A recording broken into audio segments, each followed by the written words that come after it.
Rest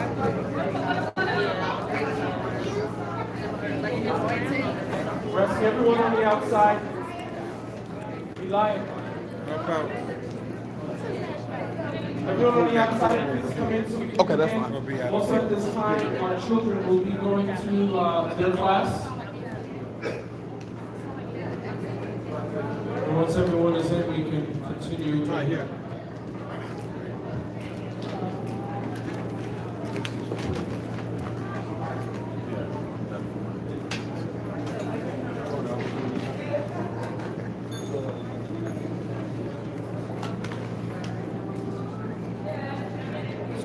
I'm just going to introduce you.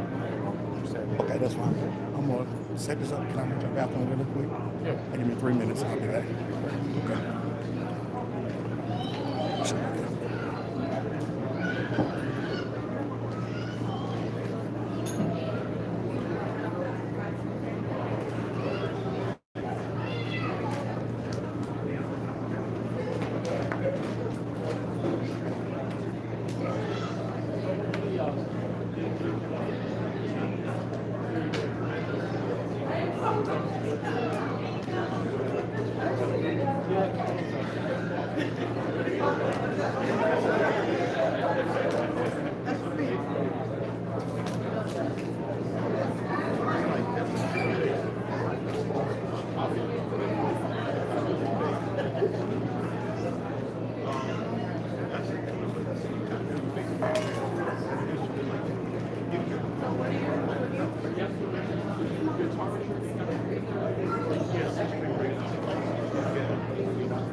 Evangelist More a friend, a brother who really recognizes the gifts of women, but also really reminds us as Hebrews that we have to have relationship with Yah through Yeshua and not just identity. That's one thing I've always taken from Moray Evangelist William Brown of BOOM in Atlanta, believers of one Messiah, and they are a congregation in Atlanta that is a Messianic Hebrew congregation that really is intentional about being the bridge between Hebrews and the church. And so the balance is one of many events that Moray Brown has planned to really educate people and evangelize people about the faith. I want to give a special shout out to his Ezer Canado, his helpmate Emma Brown, my sister, who hosted a beautiful women's conference that I was a part of, and she is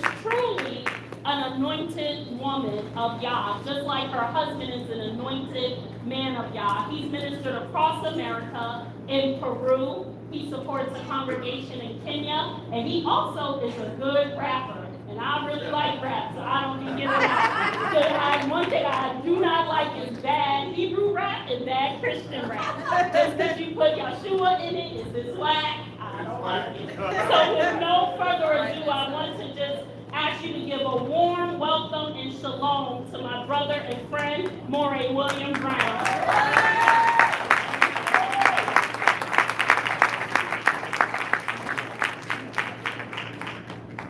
Shalom, shalom. How y'all doing? Y'all doing all right? All right. I'm not a stiff person. That's not my personality, my temperament. All right. So, I don't find no strangers. All right. I go to the grocery store and I can talk to someone for 5 minutes and you can think I'm going for a lifetime. Yes. So for years, I like the environment, I got especially you. all of us who are in the truth. Yeah. You know who you are, we should be excited. We should walk around. Yes. All that tight and stuff like that. Excited. Your demeanor is also a part of your witness. Yes, it is. You have to make sure that you display a level of demeanor and character to be able to reach people. That's the first thing they see. More so than what you say out of your mouth. You have to make sure that the demeanor and not only your walk. But the first thing people say when you follow this Bible, the first thing they're going to say is, okay, let me watch his walk. Let me watch her walk. And they start doing it at the job. They start seeing, is he still on the refrigerator? They start looking at it, they start examining you the same way they examine Hamashiach. Because that's the purpose of the priest to examine the lambs, correct? Before the slaughter. So the thing is, we have to understand that on today, this is a great discussion. Why is that? It's because it's kind of historic. Have you ever seen Christians come up in the Israelite congregation? No. Have you ever seen Israelites go up in the Christian congregation? To sit down and discuss, have conversation. It's a difference between debate and discussion. Yes. And there's nothing wrong with debate, don't get me wrong. But the purpose of why you're there, are you trying to be fruitful? Are you trying to reach someone? Amen. Because when you have a sit down and discussion, you reason, you can hear each other. A lot of times you say the same thing in a different manner. A lot of times is that just simply sitting down and listening, being an ear, can also open up people's hearts. Amen. The best way to reaching a person sometimes is listening. I've learned that. I haven't mastered that. Because sometimes my wife is not asking for a more to talk to. Sometimes she's asking for her husband to talk to. So I have to understand the difference when it's time for me to be her more and when it's time for me to be her husband. Sometimes she's not asking for a solution. Sometimes she's just asking for an ear. Amen. So we have to make sure that we understand this balance, okay? So what we're going to do is this discussion, Christians and Hebrews wanted the questions. They wanted to be prepared, but that's the Feast of Harvest. Answering questions.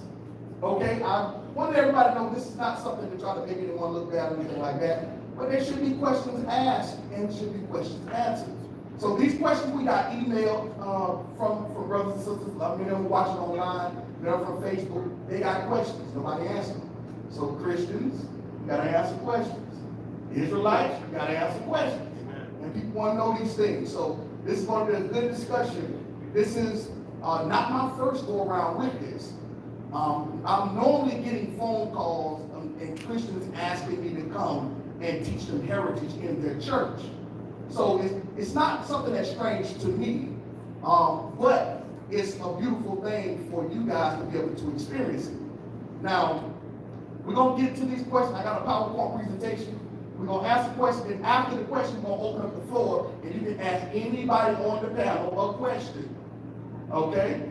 Matter of fact, the panelists, you can even ask other panelists a question. Okay? Keep it respectful. You know? Gotta put that disclaimer out there. But it's good. It's going to be good. It's going to be fun. Okay? So what I want to do is, I'm going to bring up Only Love. Okay. You want me to do the prayer? Okay. Before that, after I do the prayer, Only Love is going to introduce the panelists, and we're going to get to it. Y'all all right? Y'all all right? I'm from the South. I'm just, y'all New York folks. Sometimes y'all be, so I got to get used to it. It's good, though. I feel y'all don't know y'all spirit. Y'all got good spirits. Sometimes y'all looking at me sideways like it's something. All this stuff. Let me go ahead and pray. All right. Dear Eternal Father, y'all, we just thank you right now. We thank you for what you're doing in this time. We thank you for what you're doing in this generation. Father, we thank you for this great awakening that you've done. Father, you planned this years ago, Father, centuries ago. And Father, we thank you for being in a time such as this.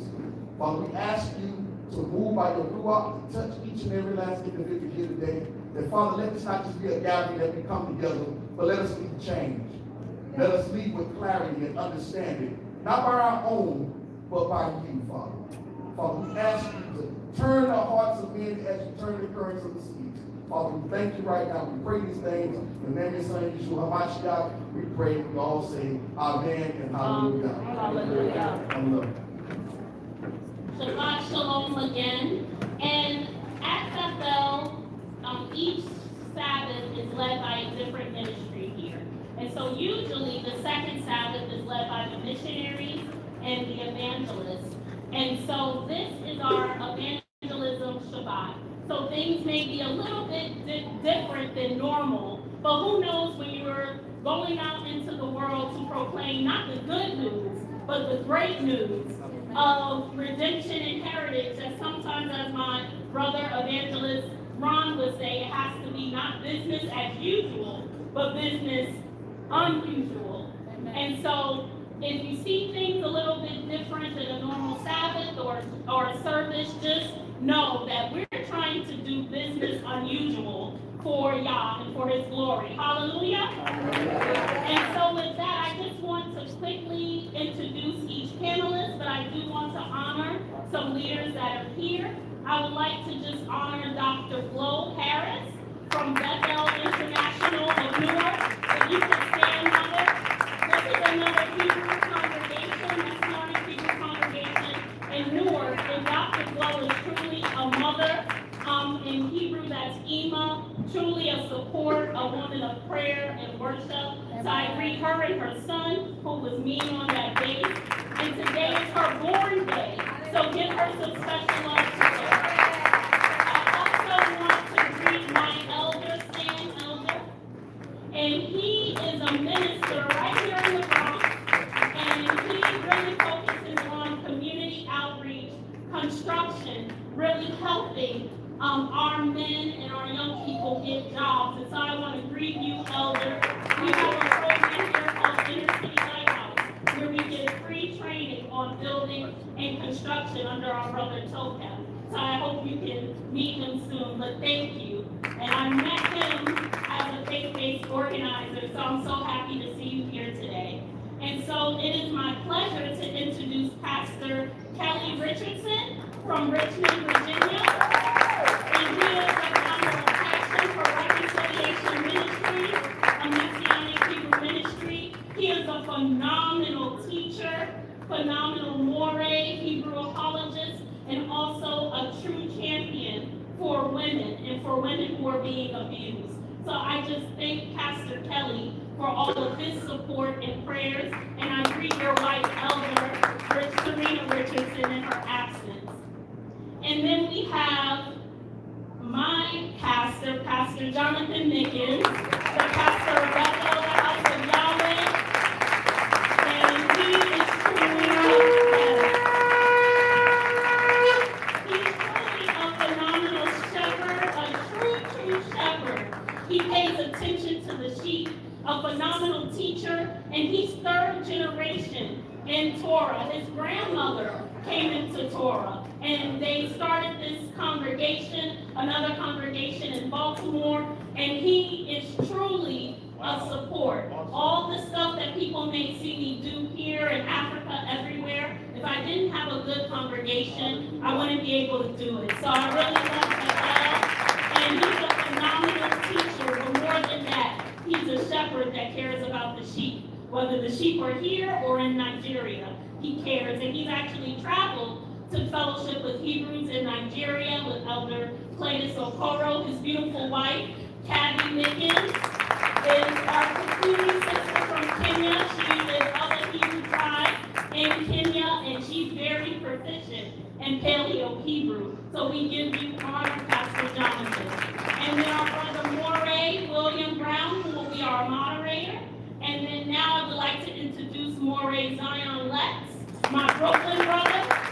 This is another phenomenal teacher of the Hebrew language and literature. Also, he is a teacher at the Hebrew Academy of Detroit. He's been in Torah from 14 in Brooklyn, and he turned 40 last week. We've been on Facebook, brother, and we have the same age. Come forward, my brother. He is another champion of women. He wrote a book called Keepers of the Covenant that covers the role of women in Torah. And so I just celebrate you, my Brooklyn brother, and thank you for all you do. And then this is a special introduction to my mother, Ema, Reverend Yolanda Brown, of Center of Destiny Ministries. Not only did she start a Sabbath congregation, but she is a minister of economic development. So that's another person that should connect with Brother Joe. And she is someone who was one of the first Sabbath-keeping ministers I met as a faith-based organizer. I came to her congregation when she encouraged to have a Saturday service.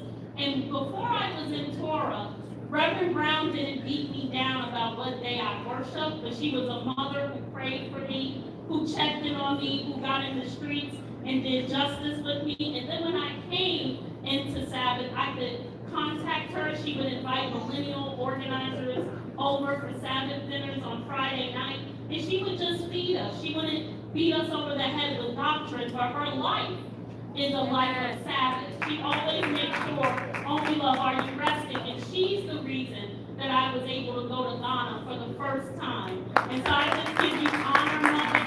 She's on the East Harlem Community Board, and she is someone that puts the scripture into action for her community. So come forward. This is my mother, and I love you so much. I love everybody. Before I was in Torah, you were one of the inspirations.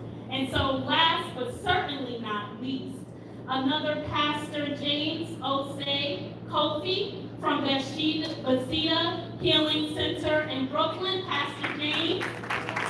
Bethesda Healing Center is a Pentecostal congregation in Brooklyn. And I met Pastor James because he is a pastor who does activism, who cares about the community, served on the Mayor's Clergy Council, and he is also of the Ashanti people of Ghana, and they are a Hebrew tribe in Africa that I was able to visit. So though he is a Pentecostal pastor, he knows where his people come from. And so the Ashanti gave me so much hospitality and said a kwaba, which is welcome to me. So I honor you, Pastor James, and I thank you for not only preaching scripture, but putting justice in scripture to life across this city. We just honor you. And so with that, this is the panel. If you don't know me, my name is Minister Only Love Chica Alston, and I'm a minister of evangelism here at Bethel and just a servant of Yah. So I'm going to turn it back over to my brother, Moray William. All right, so you go ahead and be seated. Baptist Church scripture, you say, go ahead and be seated in the presence of the Lord.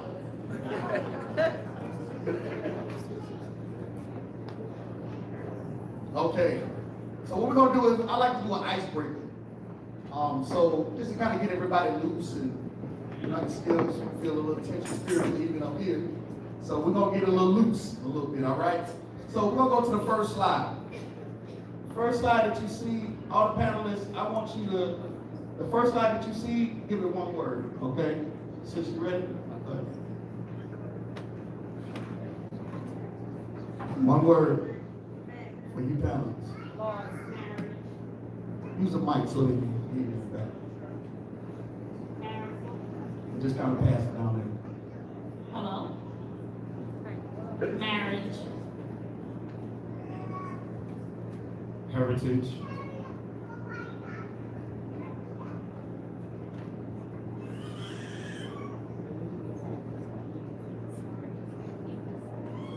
The original tablets. Tablets. Blueprint of creation. Blueprint. Okay. All right, let's go to the next slide. That is Vatican City. Only love start drinking. Strongholds.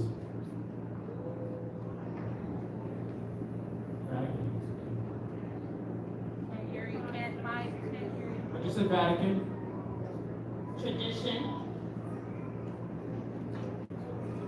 Mystic. It's Basilica. Wickedness. Said wickedness. If we could get, can we get a little volume on the mics, the blue one and the orange and the purple? Thank you. Next slide, Susan. Time out or the rod? Both. Rod.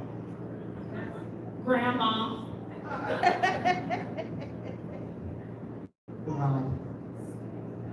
The rod.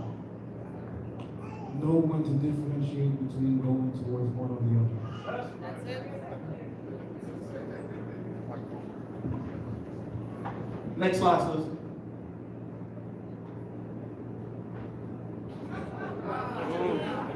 That one should have been written. Take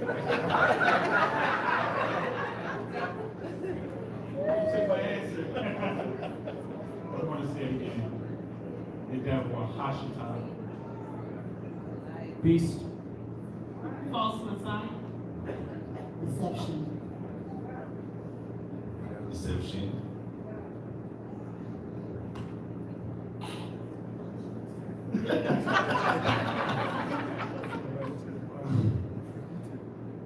Servant of Satan.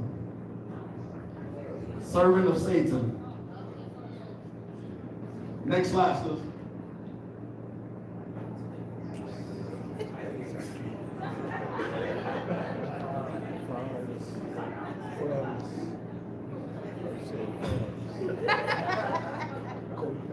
Camps. Evil camps. First thing that came to my head. Just who is that? Oh.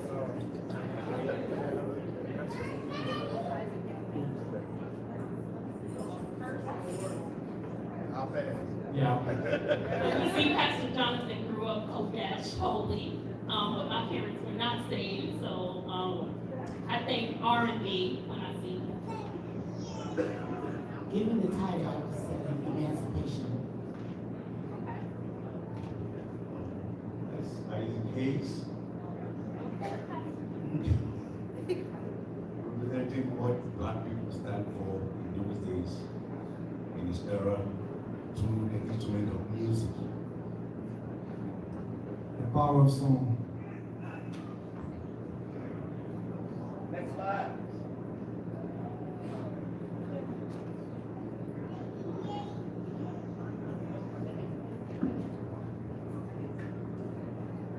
Many sources.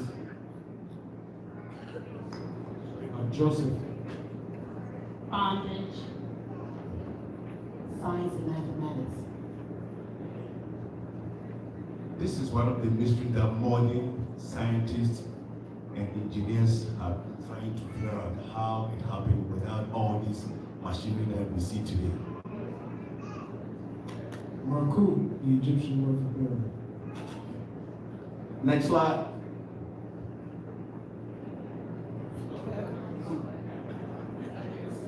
White House. Revelation.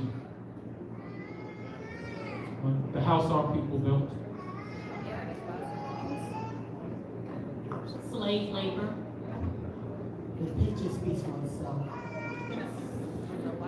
We believe that this is where U.S. political power resides, especially that of the executive. We stomped on this one.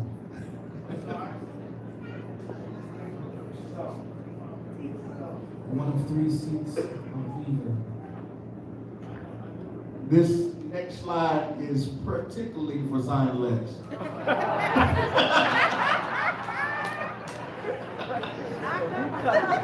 But you all can answer. Bad singing. Bad singing. Context void of subtext leads to pretext. Joke. I don't know who this is.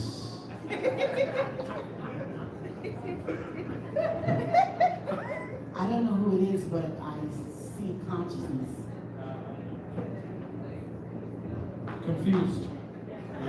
Why I walk fast down 125th Street. All right, last slide.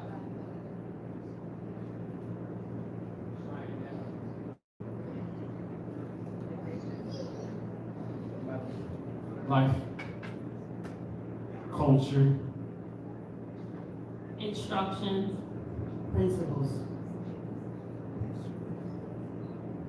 Life in its abundance. Marriage contract. Okay.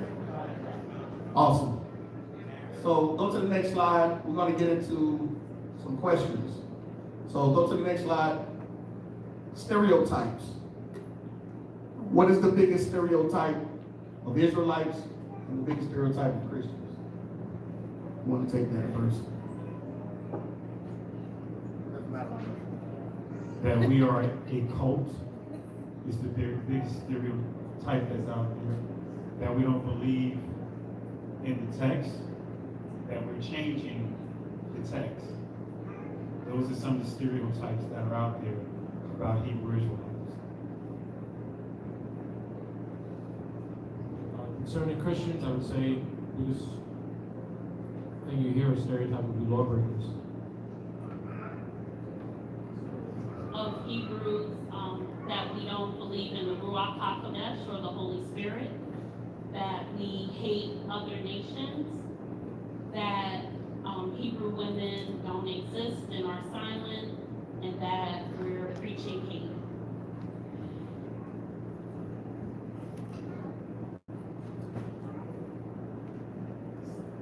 Stereotypes. Followers of another way.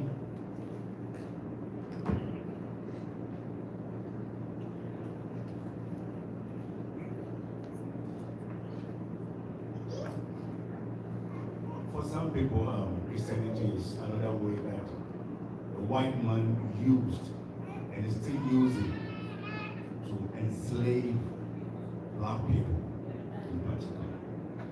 And can I add something a little bit more? Oh, Yeah, go ahead. yeah. About 24 years ago, whilst I was in Ghana, two-member crew from SMNBC, SABC, that is South African Broadcasting Corporation, they came to Ghana on a mission to find out what Christianity, what influence Christianity has had on black people. And in particular, Jesus, Yeshua. And because, with the South Africa, because of the apartheid system of government, A lot of them, they want to have anything to do with Christianity, for them, and even the Bible, because they believe that the white people used the Bible to enslave them. So, in talking back and forth, they went around and collected their information, views from people. One of the things that I said to them is that as much as some of these white people had used the Bible to enslave black people, there's something that some of us we didn't know. For example, we didn't know that through Yeshua we will receive salvation, or his death gave us salvation. So for me, for that matter, as much as it was evil, there's something that I stand to gain from it. But having come this far, I know that there was something, and still something behind the sanctimonious facet of the so-called Christianity or the Bible in bringing it to Ghana or to black people in Africa.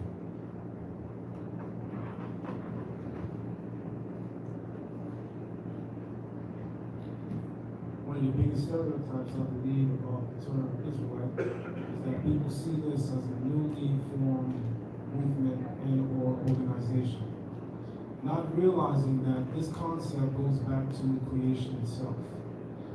In reference to that, I want to point out that the names for the first 5 books in the Bible actually forms a complete thought in the original language of the Bible, which is Hebrew. So most of us know it as Genesis, Exodus, Leviticus, Numbers, and Deuteronomy. While in Hebrew, that's Bereshit, Shemot, Vayikra, Bemidbar, Devarim. Bereshit means in the beginning. Shemot is the book of Exodus, which begins by saying, and these are the names. And it's a reference to the tribes. Vayikra literally means, and he called. A reference to the Creator calling Moshe into his tent. Bamidbar literally means in the wilderness. Devarim literally means the words, a reference to the 10 Commandments. So, Bereshit, Shemot, Vayikra, Bemidbar, Devarim literally translates in Hebrew as, in the beginning, these are the names that he called in the wilderness with all these matters. Israel is the first thought of creation itself. The goal of creation is that man and God become one. In envisioning that goal, the Creator first had to envision who would make it possible here on earth. Israel is the first thought of creation. Hallelujah. We're living in a time right now where, I don't know if any of you have been paying attention, but especially with the millennial generation. And when I say millennial, I'm not talking particularly age, because you can be a millennial, because millennial is a thought process.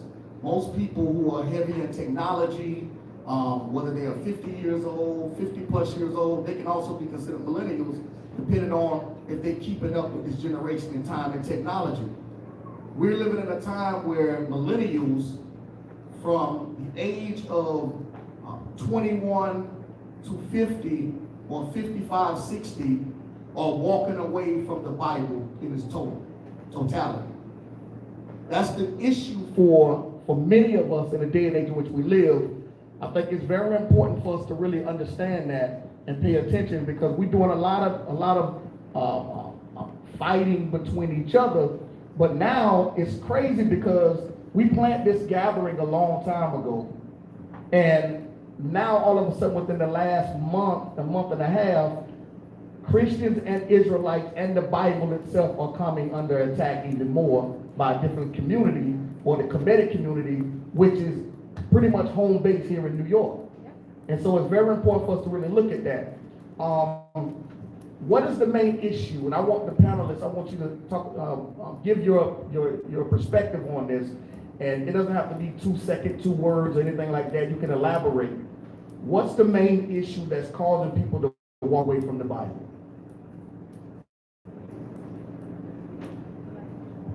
It's interesting that we would even pose that question, because many of the people that I've come in contact who have walked away from the Bible have never come to the Bible.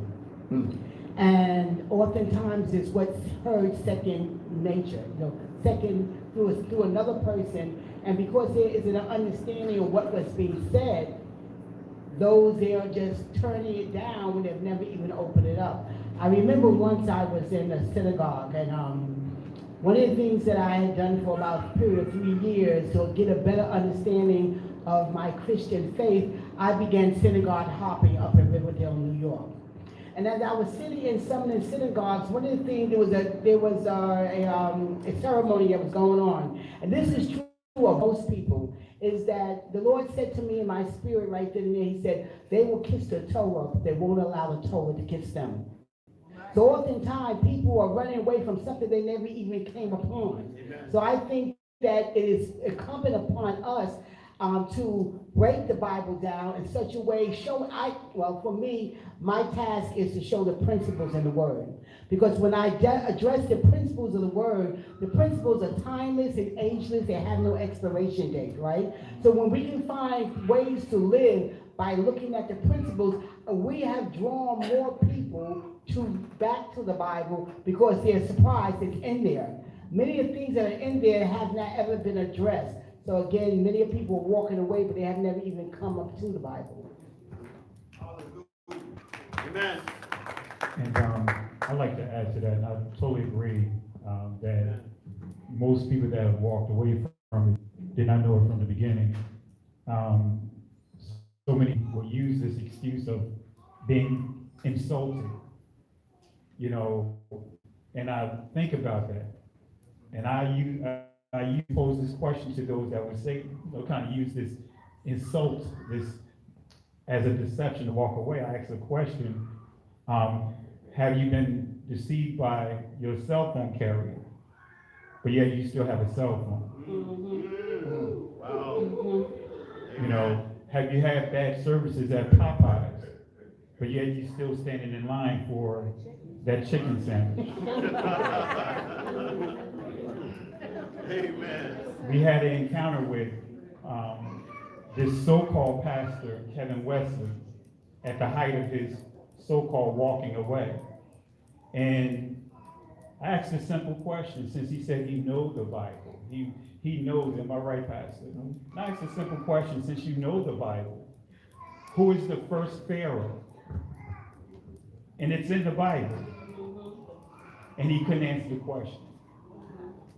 So again, just to concur, I concur with my sister here, that most that are walking away from it don't know it, never knew it from the very beginning. Shalom, I think I'm one of one or two millennials on the panel. Still maybe Moray is in the age bracket. But I wasn't raised in church or in a Hebrew congregation, but at 10, as a foster child, I was led of the Ruach HaKodesh, the Holy Spirit, to start praying and reading the Word morning, noon, and night. So I have a lot of empathy for those who never knew the Scriptures, because we can't blame young people who may have not been raised in the Scriptures. So I think there's many reasons why people walk away, and sometimes it's because we're not inviting them in. Because if someone would have invited me to accept Yeshua at 10, I would have ran to it. If the Hebrews weren't, yelling on the street, but just dialogue with me as a foster child who lost their family, who didn't know they were a lost sheep of Israel, I would have went into the Hebrew way. So I think some younger people, no one has ever invited them in, or the way we're inviting them in may not always be the most wise way, because Scripture says he who wins souls is wise. Yes. But when I started doing the ministry of prophetic whirlwind online, it was because I saw so many young people walking away and joining other faith systems because they believed that this was a white man's book. And what I usually say is, once you know the culture of the Hebrews and the culture of Africa, you realize that millions of so-called black people are reading the Bible every day. It's like we're looking in the mirror and we can't recognize our own face. And so what I started to do was just find Hebrew tribes in Africa and hold up their culture and compare it to Torah, the first 5 books of the Bible, to help win young people. Also, many times as African Americans, we think that other belief systems never oppress black people. But I was reading an article on the New York Public Library.org website, the abolition of the slave trade. And in this article, it talked about how African traditional religious priests were actually hired by European slave masters sometimes to put curses on the enslaved people so they wouldn't fight back. But no one's telling you about that, but they'll tell you all, the Christian slaveholders, but what about the traditionalists that cursed the people they sold into slavery? That happened in Benin. And then also read about a Muslim man who fought Europeans to stop taking Muslim slaves. But if you weren't a Muslim, he didn't care. But growing up in Brooklyn, I was told this is a white man's book and the Quran is a black man's book, but the Quran is an Arab book. So I think one of the reasons people walk away, like Reverend Yolanda, is because they've never been educated on the truth or they've never been invited in. And, we have to take some responsibility about, are we inviting young people in? And when we invite them in, what are we inviting them to? Listen, I totally agree with you. In my language, I come from Ghana. In my language, you have a saying that the one who went didn't hear, and the one who heard did not understand. That is, your coyant, your tears were once each. And I think to a large extent, those who may have had a little idea or some kind of information about the scriptures did not understand what they heard. And they did not understand because it was not presented to them the way it should have been presented to them. So lack of understanding has been one of the main issues why a lot of these people, especially the young people, are walking away from the scriptures. And it's because for young people, it is not about ownership. It is about access. That is why these days we don't have these CDs. Young people don't know CDs, even if they know, they don't have them. All they want is iTunes, just to access it and just enjoy the music. And when the money is finished, it's finished. And I think to a large extent it has become so because, I believe, because so much in the Bible that if we get to know, our understanding will be wide open. The revelation will be so much so that we'll be able to accomplish so many things that the deception that we were maybe thrown into or maybe sold into or was forced upon us will be broken.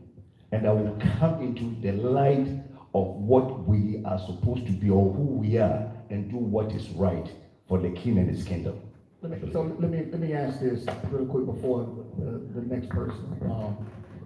From what I'm hearing are you guys saying that the start of it is an identity issue? Because they don't know who they are according to the scriptures? Because most of these people that grew up, that are walking away from the book, most of them grew up in Christian households. Yes. So the question is the identity issue because they don't see themselves in the scriptures? Yes, is number one. what causes them to leave the scriptures. That's right. Is that yeah. it? Yes, that's number one. And number two, and like Olulab said, personally as a pastor, on behalf of other pastors, we take blame because we have not really taught them the way we need to teach them. And if you don't teach the way you are supposed to teach, the understanding will not dawn on your students or your class. And I think it is high time we as pastors, we begin to dive deeper into the word and allow God himself to teach us. Because that I will give pastors after my own heart. Now the pastors are the people who love. I think where's the preacher who preached earlier when I came in? Who was preaching? He said God loves us. We're supposed to love God. Now loving God will bring you illumination and understanding and enlightenment that will cause you to compel you to give that which you have to those who are listening to you. And so if we as pastors are not in a place where we can hear God's words directly or reading, hear the heart of God, we cannot impact the original intent of His word to them that hear. Really quick, Moray, the identity piece, many Christians say that's taking away from the gospel, that's taking away from the good news. But when you're losing young people because they want a Kemetic identity or a Muslim identity, the identity piece can actually be an evangelism tool to help people reconcile to Yah through Yahshua, if it's taught in the right way. Not that it can save you or redeem you, but the identity piece is needed right now for this generation, because they're looking for identity in shoes and rap and so many different things. So if we downplay identity, we're going to continue to lose our young people. I was looking for identity as a foster child, separated from my family. Amen.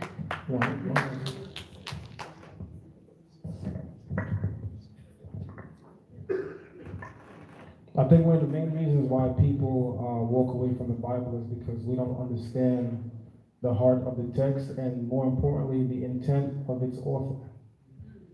Most people regard the Bible as a historical book because it contains very accurate history. The Torah of the Bible is not a history book, however. It's a moral guide. When you understand that it's not a historical book, you'll be let down when you don't find dates. You won't be let down when you don't find intricate details behind various stories. Within the text itself, it says, if you want to learn more, I'll go into the story of Edo the prophet, which in Hebrew is Midrash. Go into the Midrash of Edo the prophet. Go into the Jasher. The text itself tells you if you want more details, you may have to go outside of it. If it was a historical text, it would contain all those details. So while it does mention various historical narratives, the aim of the book is that it's a moral guide, providing man with a moral compass that would align him with the creator of heaven and earth, period. Most people, again, make errors because we say from the beginning pages of the Bible, the very first book, we wrestle with things that seem to be missing. What do we mean? Well, Genesis chapter 1 tells us about a lot of things that came into existence. But I had a brother the other day ask me, where's the creation of time, space, and matter? I said it's actually in the first sentence. Bereshit bara Elohim et ha-shemayim ve et ha'aretz. In the beginning, that's time. Bara Elohim et ha-shemayim, the Creator created the heavens, that's space. Ve et ha'aretz, the earth, that's matter. Amen. Sometimes it takes being familiar with the text to be able to appreciate it that much more. So people today say, I can't resonate with the Bible because it's missing too many elements. For instance, when we go to ancient Egypt, they say, we can see our ancestors. Well, guess what? It wasn't the intent of the ancestors to be seen. They dug them almost 20 to 30 miles underground. That is not the culture and heritage of Israel. We did not practice what's called exhumation, which is the digging up of our ancestors. Our ancestors are supposed to rest in power, rest in peace, not be displayed in museums throughout the world. And I do museum tours here in New York City, and I can tell you it's horrifying to watch how our ancestors, when I say our ancestors, I'm including those who are not even Israel. I'm talking about the black family on a whole. So in a nutshell, for me, what helps me to understand these things is to go back and try to connect with the language of our ancestors, which is also very important. How many people in here have heard of the concept lost in translation? What does that mean? Lost in translation could have several meanings, but the meaning that I look at most is if you can't identify with the tone and speech of the writer or the speaker, a lot of things are going to be lost in translation. For instance, when we say Torah, we all think law. That's not perfect Hebrew. Torah means teaching. So there's a lot of things that we need to do. I'll close by saying Deuteronomy 28:68 says,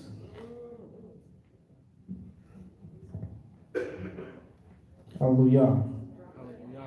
Way Heshivka Yehovah Mitzrayim Ba'aniot, and Yehovah, or Yahweh, shall bring you into Egypt Ba'aniot, with ships. Baderek Asher Amarti, by the way of which I said Lecha, to you, Lo Tosif Od, you shall not lay Ro'ata, you shall not see it anymore. And here comes that verse that we all love. Wehit Machartem, you shall be sold to your enemies. Most people look at that and say, well, your Bible is incorrect. Because you guys, you teach that you were sold into slavery. You teach this as an identity marker. You say that you know that you're an Israelite because you were sold. And many of us use Deuteronomy 28 as what we call the mirror passage, where we can hold up the curses and we can see who we are. Well, in part, one of the things I definitely want to tell you is, while Deuteronomy 28, in particular 68, may have been that thing that caused you to acknowledge you're an Israelite, after gaining some insight into Torah, it is not the curses that make you an Israelite, it's the blessings, which comes from practice of Torah.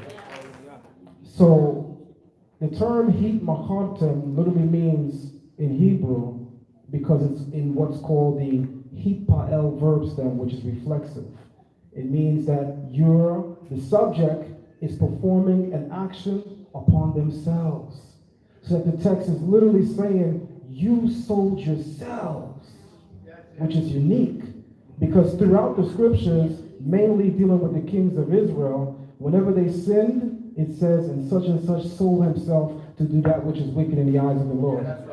Hence, we read in the New Testament, the wages of sin are death, because you worked for it. You caused it to happen. In acknowledging that we caused this to happen, we don't have to blame the white man.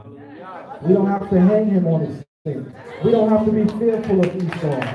The power is within our hands. Hallelujah.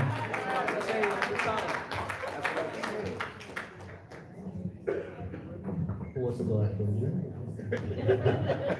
To answer that question, I just want to read the scripture, Matthew 13. The question, from what I understand, why are so many leaving? Matthew 13, starting with verse 18, says, Hear ye therefore the parable of the sower.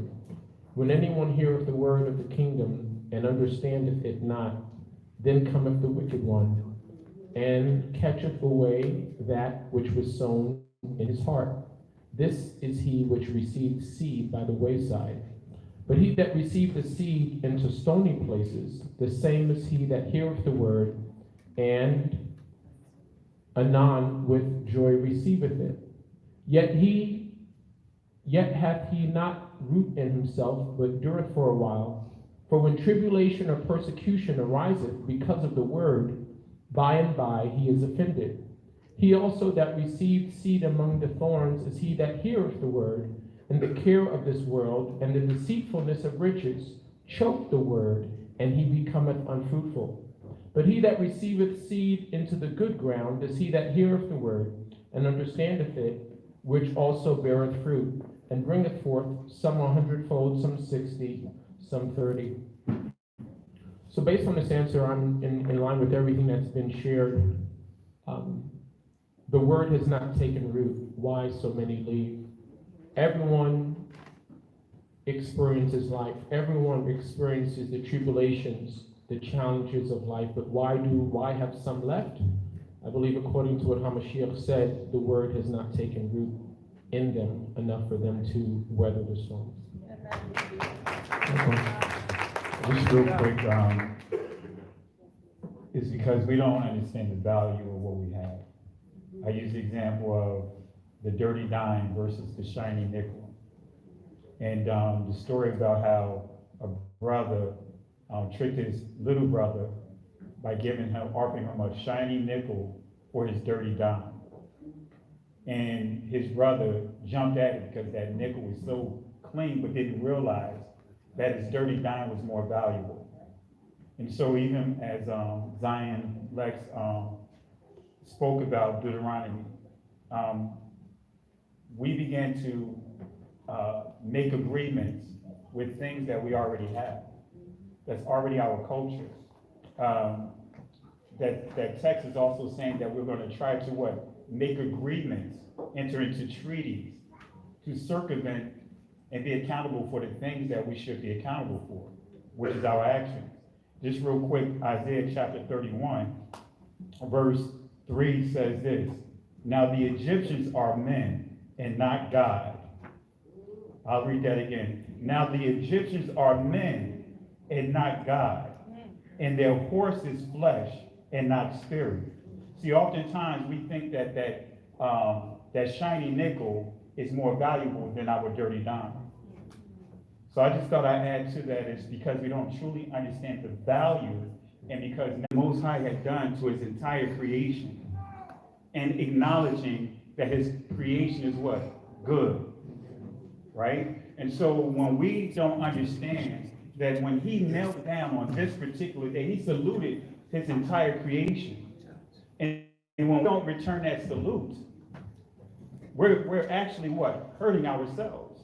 Because it was made for what? For us to acknowledge him.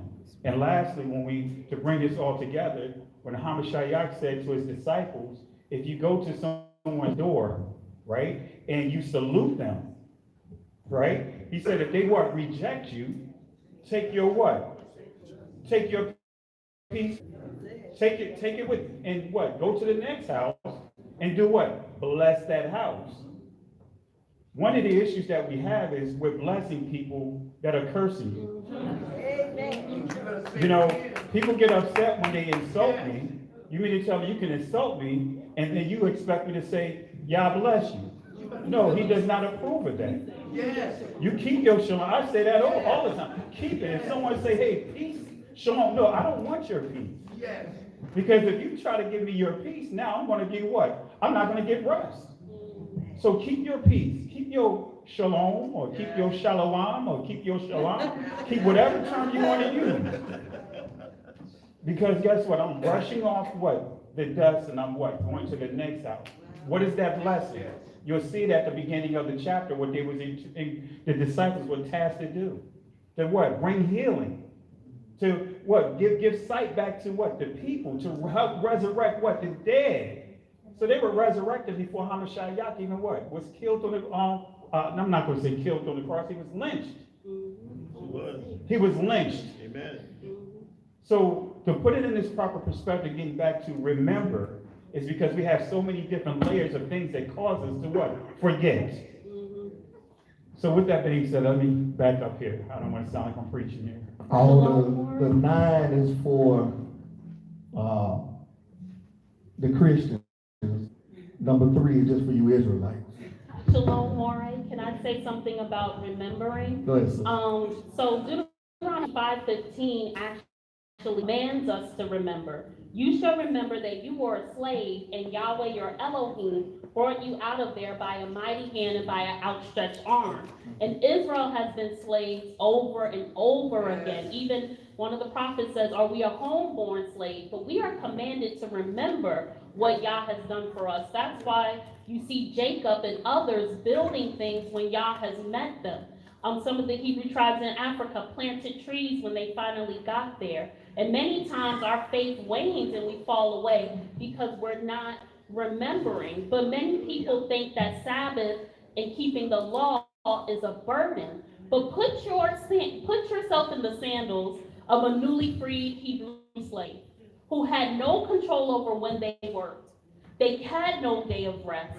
They were overworked, overburdened, and the word for burden is actually massa in Hebrew, and it's connected to what we used to say down south. Imagine you had no rest, and then you're brought out by Yah's outstretched hand, you're liberated, and then you're commanded to rest one day. Does that sound like bondage or freedom? See, sometimes we forget because we forgot that our people were slaves. And so we think the law is actually a burden. We also think the law is temporary, but just really quick, I want to remind us in Exodus 31:15-17, Sabbath is a perpetual covenant, meaning it's an agreement, it's like a marriage that lasts for all generations. Right. It's not temporary. And so we know that many, because of injustice, can't stop working. There are people today that have to work. There's still slaves in the world, but when we take Sabbath, we're declaring we're no longer slaves, but we're free. And I learned a lot from Sabbath from y'all mother here. You mean to tell me it didn't end when he got on the cross? No. Okay, just checking. I think you said this is more of the Israelites, but I'm going to attack it if I can. Yeah, you go ahead. Nice for everybody. I was just. When I think of the challenge that may be with remember is that we know that the point of reference for remembering. I was born into a Christian home, not followers in any way. The only thing my mother had was the Bible on top of the dresser, and whatever page it was open up to, we had better keep it open and dust around it. Oh, yeah. Right? Was one of them big Bibles? Like a laptop size Bible? And I didn't grow up in the church. I guess you could say I grew up around the church, and that my mother who lived down south, when we went down, we went to church, but the church didn't get into me, right? So for the most part, being Christianized even from afar, it was Sunday that we went to church. That was our Sabbath day. That's what we were told, and that's what we did, right?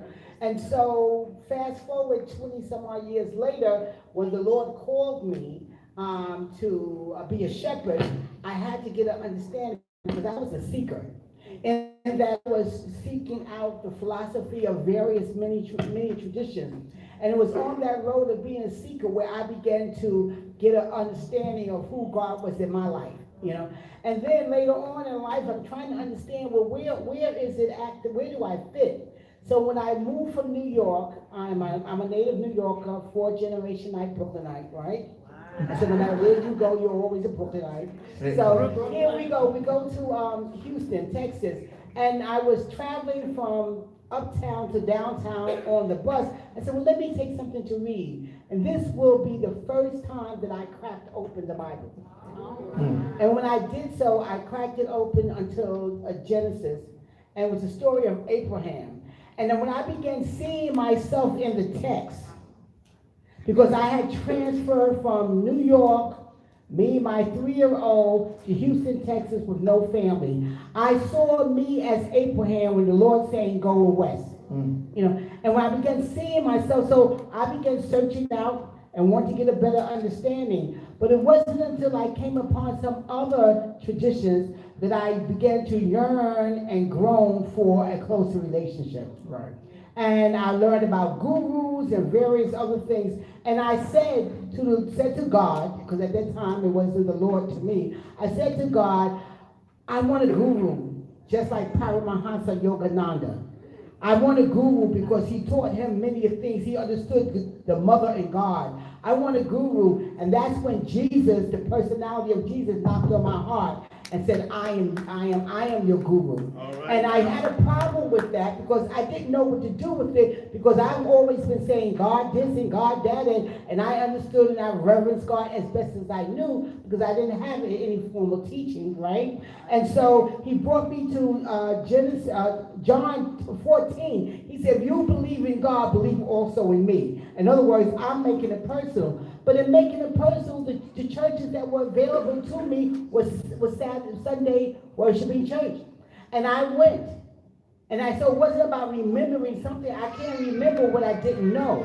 And so God had said to me, but he blessed me. And he blessed many people. Why? Because we're doing it as unto the Lord. Now, I'm thinking about children when you grow up with your parents. Now, mama may give John one set of instructions. She may give Tom another set of instructions. You say, well, what about John? What about Tom? And mama said, do what I told you to do. Yes. So that's the path that God led me on. So it wasn't about me remembering, but I was coming to understand that I needed a day of rest.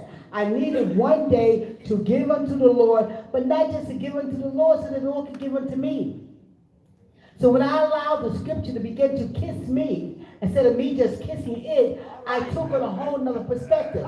So fast forward, some 20 years after that, I was very instrumental in my congregational church of leading of prayer, fasting, consecration. That was the thing that was given to me to do. And one year, we were on a fast and we were looking at Isaiah 58. And oftentimes when we look at Isaiah 58, we do so talking about what God will do for you, the observance of the fast, and various other things because we're fasting. But if you go on down to verse 13, is where God had brought me to.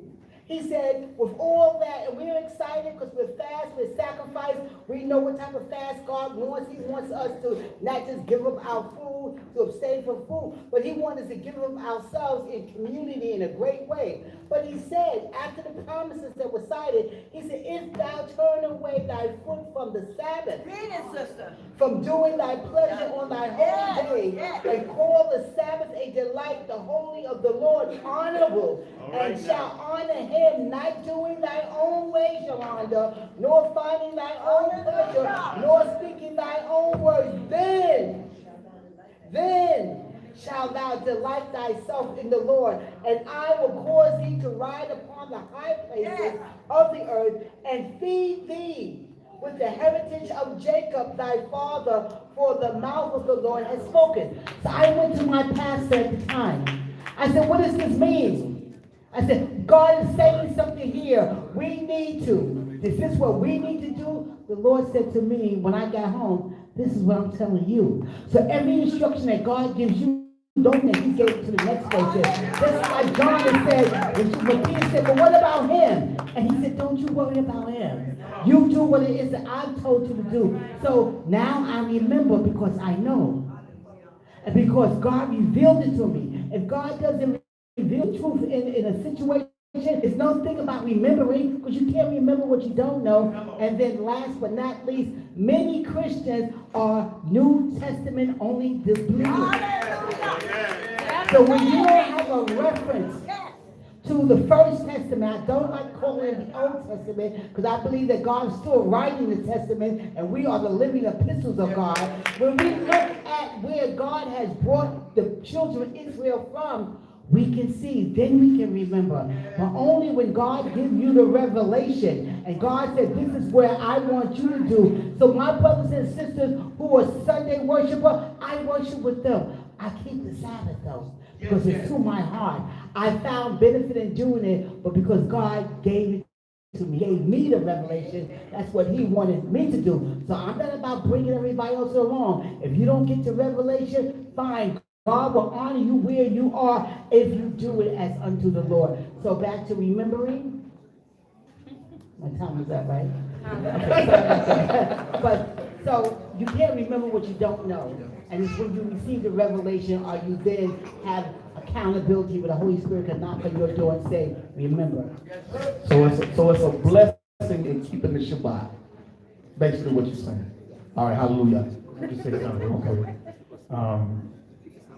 I've been pastoring, a pastor for almost 11 years, and had the privilege to transition from Sunday worship to the Shabbat. And so I've done the whole seminary thing, and so there is a way of, many are in the church that have been, I'm dealing with leaders, that have been institutionalized to read the scriptures a certain way. Yes. You know, I mean, in seminary, you learn about you have to take a class of the Old Testament survey. Doesn't mean that you know the Old Testament. It's just that you've been taught how to glance over it, to be familiar with certain things there. And so for me, my grandmother made it a point for me to understand the Old Testament, but I still rejected it. I don't call it the Old Testament. I call it the established covenant, when you truly understand what it is. You know, it was established, but it was created right in the beginning when we see the creation process. But make a long story short, for me, and my cousin will tell you, I'm one of those, especially back in the day, I was one of those that was so dangerous because I knew enough to be dangerous. I knew enough to keep that evangelist off me. I knew enough to keep that Jehovah's Witness off me. I knew enough to keep that Kemetic guy off me. I knew enough to keep everyone but my grandmother off. And so when I sat back and really thought about everything, because we were doing just strictly first day of the week service. And I knew who I am. Exodus chapter 31, verse 13, says this. This is what really did it for me. It says here, speak thou also unto the children of Israel, saying, verily my Sabbath, or Shabbat, ye shall keep, for it is a sign between me and you throughout your generations, that ye may know I am Yahweh that doeth sanctify you. So when I saw that right there, that was hands down that it was time for us to make a transition. But I had to use wisdom, because guess what? I'm leading a church, per se, that all we knew was first day of the week service. So I had to what? Use wisdom. I couldn't use a hammer trying to what? Kill a fly.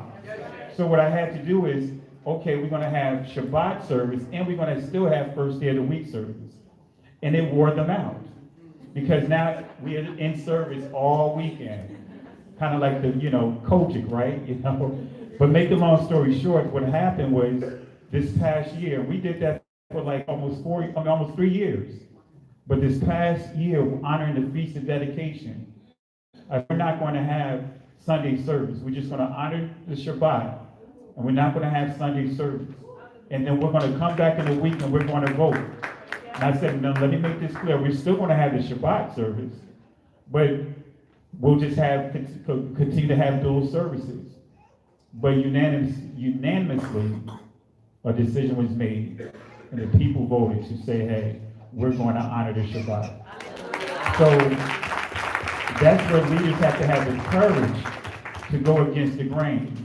Because there was other leaders that will have functions. My cousin would say, and they'd say they would show up and would not show up. But because of the faithfulness that they watched at a distance, now they asked me to come and give them a 2-hour workshop at the end of this month to show them where their errors are. So I just wanted to share that brief testimony of what me being a living witness of being a pastor, gone through the ranks of seminary and been caught up in that institutionalization of how to approach the text. So, let me back here. I'm sorry. Anybody else want to add? Go ahead, Tom. So the first time that I seen the Ten Commandments displayed in a way very vividly where I could remember it, I was 14 years old. And I was over my friend's house, whose names are Kemuel Ben Yehuda, Akiva Ben Yehuda, and Benahu Ben Yehuda, all sons of a man named Crown Prince Zerishadai Ben Yehuda. This goes back to circa 93, 94, 14 years old. And I said to them, what is this on the wall? Because the commands were in English and in Hebrew, and I had no clue what this was. And they said, well, that's a contract that God made with our people. I said, our? I don't know about nothing about this. What you talking about? He said, you an Israelite. Don't you know that? I said, no, I'm not. My father's from Jamaica. My mother's from Jacksonville. And I was born here. And we began to have a lot of discourse with regard to that topic. And I remember after learning a little bit of Hebrew, a couple of years later, I came back to that image on the wall. And I noticed that there was something added in the commandments. And I knew enough to know you cannot add to the Torah. Thou shalt not add nor diminish from the commandments, right? So his fifth commandment didn't read Zakor et Torah. Zakor et Hashabbat. His commandment read Shamor. Keep the Sabbath. So I said, oh, y'all got to get rid of this. Looked at me and said, are you crazy? Because you know, Israel, when you're new in the truth, you have enthusiasm beyond this world. You think you can correct everybody. Even the people that taught you. So here I come, about 17 years old, and I said, y'all got to take this plaque down because you're adding to the commandments. The commandment is, remember the Sabbath day. not to keep the Sabbath day. He said, this is the one from Deuteronomy 5. To which I never even realized this. Let me open it up really quick so you guys can get a little glimpse of what we're talking about. In the book of Exodus, in relation to the commandment for the Sabbath, it literally reads, remember the Sabbath day to keep it holy.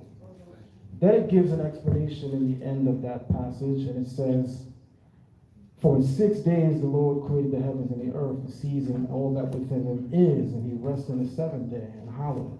That's the explanation. You are to remember, Zakor, the Sabbath, because it commemorates creation, but more importantly, it commemorates that we have a divine creator in the singular, who more importantly revealed himself to you and your ancestors. That's the reason given. Let's open up Deuteronomy 5 and see if we encounter the same thing. In Deuteronomy 5, it reads, Shamor et Yom HaShabbat Leichat Shehu. Keep the Sabbath day, or guard the Sabbath day. If we notice, Deuteronomy 5 is where the commandments are reinstituted or reinstated to the children of Israel, or retold. This is after the children of Israel had sinned with the golden calf. And Moshe went back up to Mount Sinai. But this time when he came back, the wording of the 10 words, or the 10 commandments, was slightly different. He didn't say Zahor. He said to guard. Because when you're on guard, you cannot forget. There's a difference between telling someone remember as opposed to telling somebody stay in guard. It's letting you know the seriousness of this nature. And more importantly, it says, follow up, it gives an alternate explanation. So Exodus says that we are to keep the Shabbat because it commemorates creation, but Deuteronomy 5, starting with verse 15, gives an alternate explanation. And remember that you were a slave in Mitzrayim, and that the Lord your God brought you there with a mighty hand, brought you out from there with a mighty hand, with an outstretched arm, and therefore the Lord your God commanded you to keep the Shabbat day. So in Exodus we're told that the Shabbat commemorates creation. In Deuteronomy 5 we're told that we specifically are to be on guard when it comes to it, because the Creator redeemed us from the house of bondage, from Egypt. So that in that moment, the Creator was making Israel as special as creation itself. This is why I said correctly, Israel is the first thought of creation. But you don't have to believe me. We have a book. Jeremiah chapter 2 says,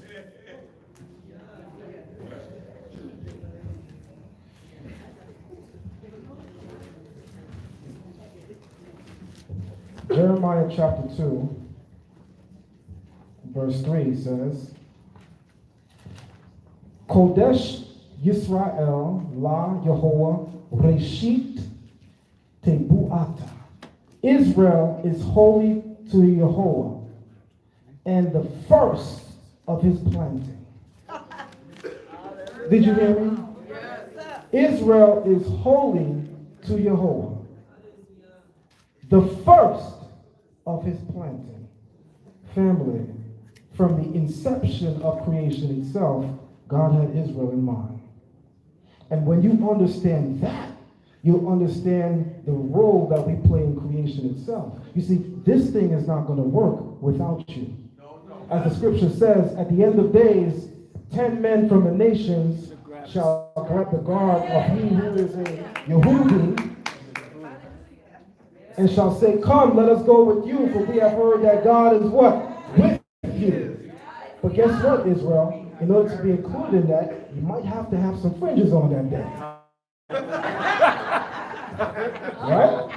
So, meaning that the only way that you can be that light that the Creator spoke of us being to the nations is that you are first and foremost applying the Torah itself. You have to live it first. You have to become it. You have to get in that space where you are a reflection of Torah. A brother said it to me this way, and I'll end with this. Y'all might not like this part. Bring it out. I come from a non-messianic temple. You can hear crickets. This February coming will be 27 years in this way of life for me. And all 27 I spent in a non-messianic synagogue. And among many of the things that we learned, we were against so many things. For instance, we open up the Blvd HaKadash in the New Testament where it says, any man that has seen the Father, has seen the Son, has seen the Father. To non-messianics, we thought that was blasphemy. And my teacher certainly taught me, of which you guys will be watching this video, that it was blasphemy. But I am of the thought and of the opinion that God is greater than any one of us. And everything your teacher says, unless you're a puppet, you're supposed to verify before you speak. So, saying that to say, one of my dear brothers said to me, well, I don't necessarily think, and this is a non-messianic brother, by the way, that statement is necessarily blasphemy. He said, think about it. If you are truly righteousness, which I will tell you right now, the Hebrew word for righteousness is zedek. Zedek. It's a three-letter word, Zadeh, Dalet, Kuf. The Zadeh and the Dalet literally means to pursue or to hunt. And the Kuf is the initial letter in the Hebrew word Chadosh, holiness. So he who is righteous is he who is in pursuit of holiness. The ultimate holiness, or the ultimate set apart one, is the Creator himself. So he or she is righteous because they're in pursuit of a relationship with the Creator of heaven and earth. And he said to me in closing, why would that be a blasphemous statement? The true testimony of righteousness is that when a person meets you, they should feel like they had an encounter with God.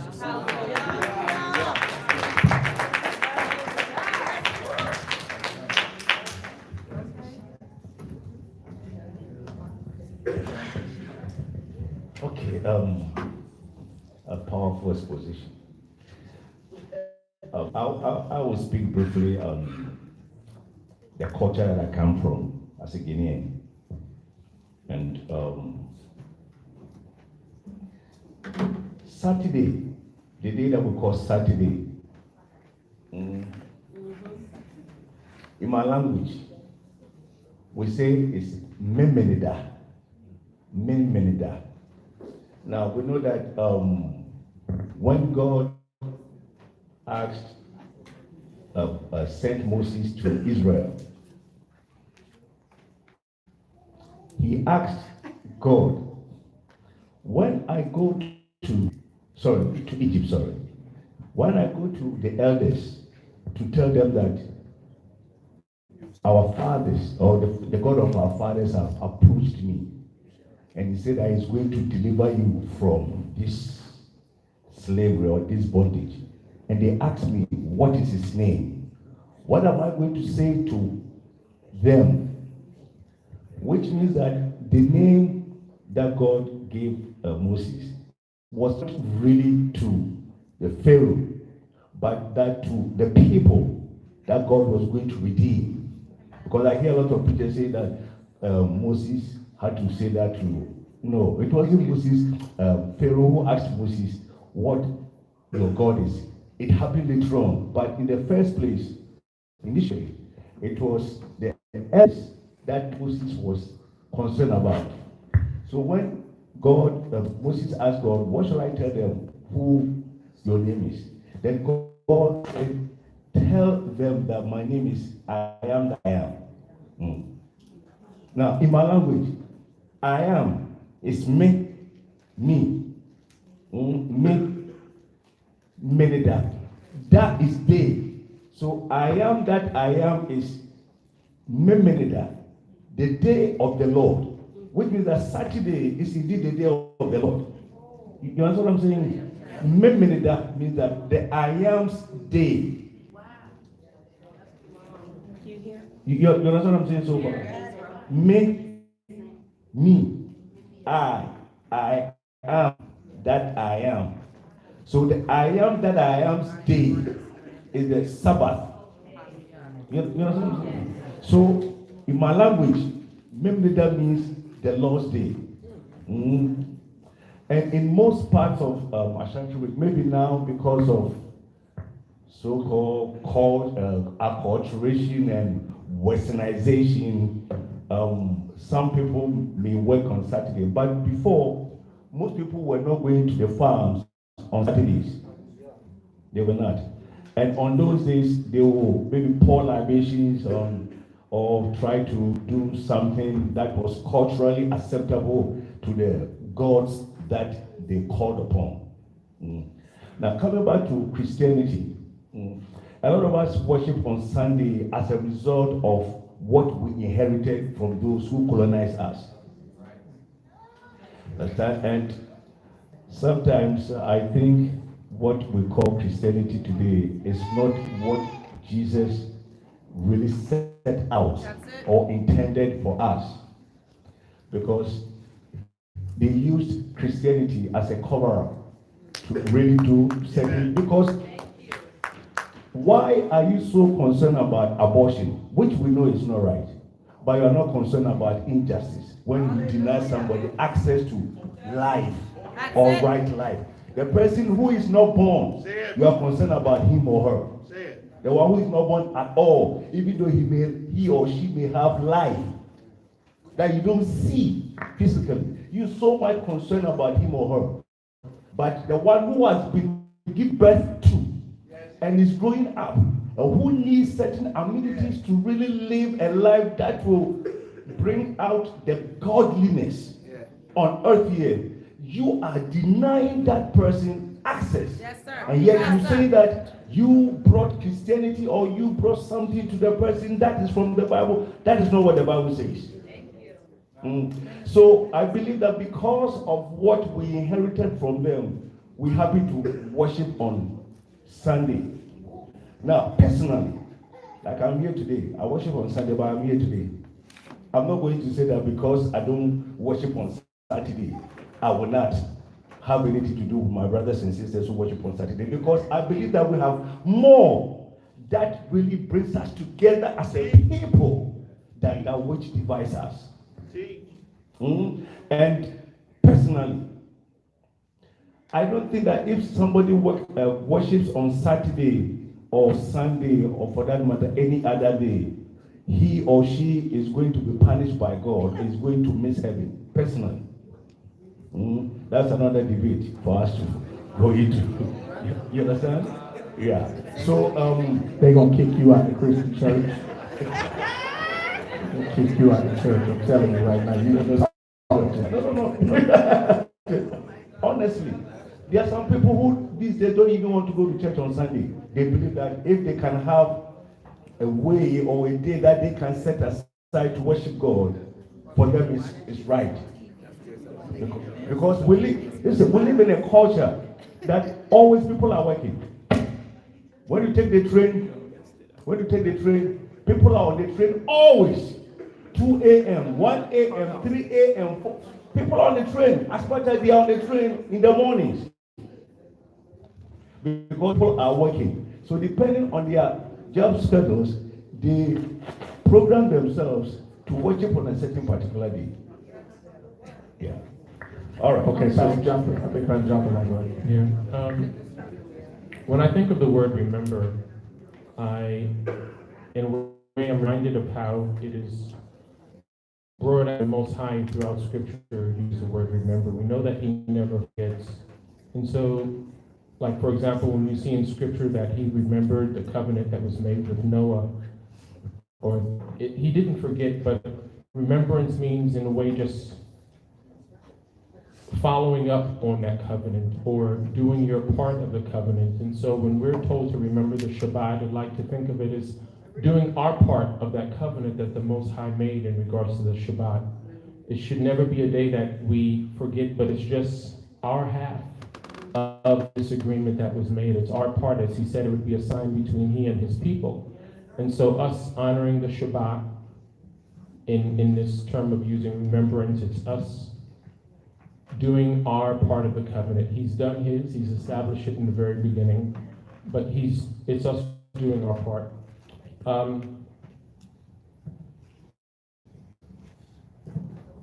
Also, it's important that we really live by the word of the Most High and not, Scripture lets us know that every man's ways are right in his own eyes. And it's pretty clear what the Most High's desire is. We don't have the authority to call any day set apart.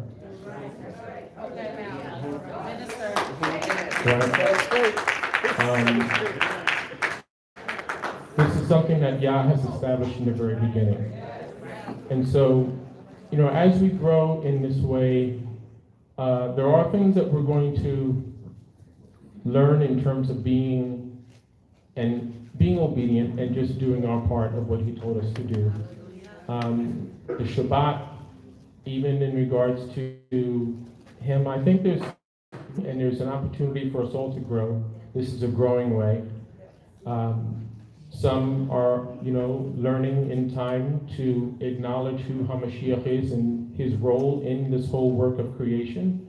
And we're also hopefully growing even in terms of understanding what Shaul said when he said that there are gods many and lords many. It's important that we acknowledge the Most High specifically, and acknowledging him by his name, however we may understand to pronounce it, whether it be Yahweh or Yahuwah or Yahweh, and also his son's name, Yeshua or Yahushua. So there's a lot of things that we have to do, a lot of parts of this covenant that we have to live up to, acknowledging his name as we do here, and also especially seeing the importance of the Shabbat. And so we're here to dialogue. I think that might be, I don't steer how this should go, but I do think it's important that we leave with this understanding, or at least share that, listen, this is a time that we really need to do away with self and just be humble to what the Most High has said. Just live by the script, live by the word. Enough of the use, right? Can we just do what the Most High said? And thinking about this today, if we really love him, why is it so hard to just do what he said? Right? And let's not play these games that allow the flesh to feel good. Really, no matter where we are, when that ruach is hitting you, as he did with Shaul, he didn't play any games after that because he had the real thing. Right? And so when the real ruach is in you, there should be no playing games. It should be from day one, I'm going to do what you said. I'm going to acknowledge who you are. And that's it. So I don't know how we got here, but just the importance of remembering the Shabbat and remembering that it's our part of the covenant that we have to live up to and fulfill. Okay, I'm gonna let you and Kelly share, but keep it short. We've been on this topic a long time. So go ahead. Just one thing to follow up on what Pastor James said and what Pastor John said. Just so there's clarity on what Pastor James is saying, before colonialists and missionaries came to Ghana and many parts of Africa, this day that we call Saturday was a day of rest and worship. In the book Sabbath, Roots, the African Connection, it outlines how Africa has the highest percentage of Sabbath keepers in the world. And this was the case thousands of years before any Europeans came. So the word commands us to keep the Sabbath, but what Pastor James was bringing out is before colonialism and slavery, there were tribes in Africa that kept the Sabbath. The Igbo, the Ashanti, the Ebe, the Zulu. In South Africa and Zimbabwe, during colonialism, when the people returned to Sabbath, they felt Yah telling them to return to Sabbath. They got the courage to stand up against European occupation. And you can read the book, The Bantu Prophets of South Africa, to see that there was a correlation between our people keeping this day and feeling empowered and not feeling enslaved. So we know the word has everything in it, but I went to Ghana and Nigeria multiple times, lived there for months, and worshiped on Sabbath with the Shantis and Igbos. And before colonialism, if you broke the Sabbath, you could be put out of the village. you could be banned from the festivals and parties, or like how I say, you could be excused from this experience.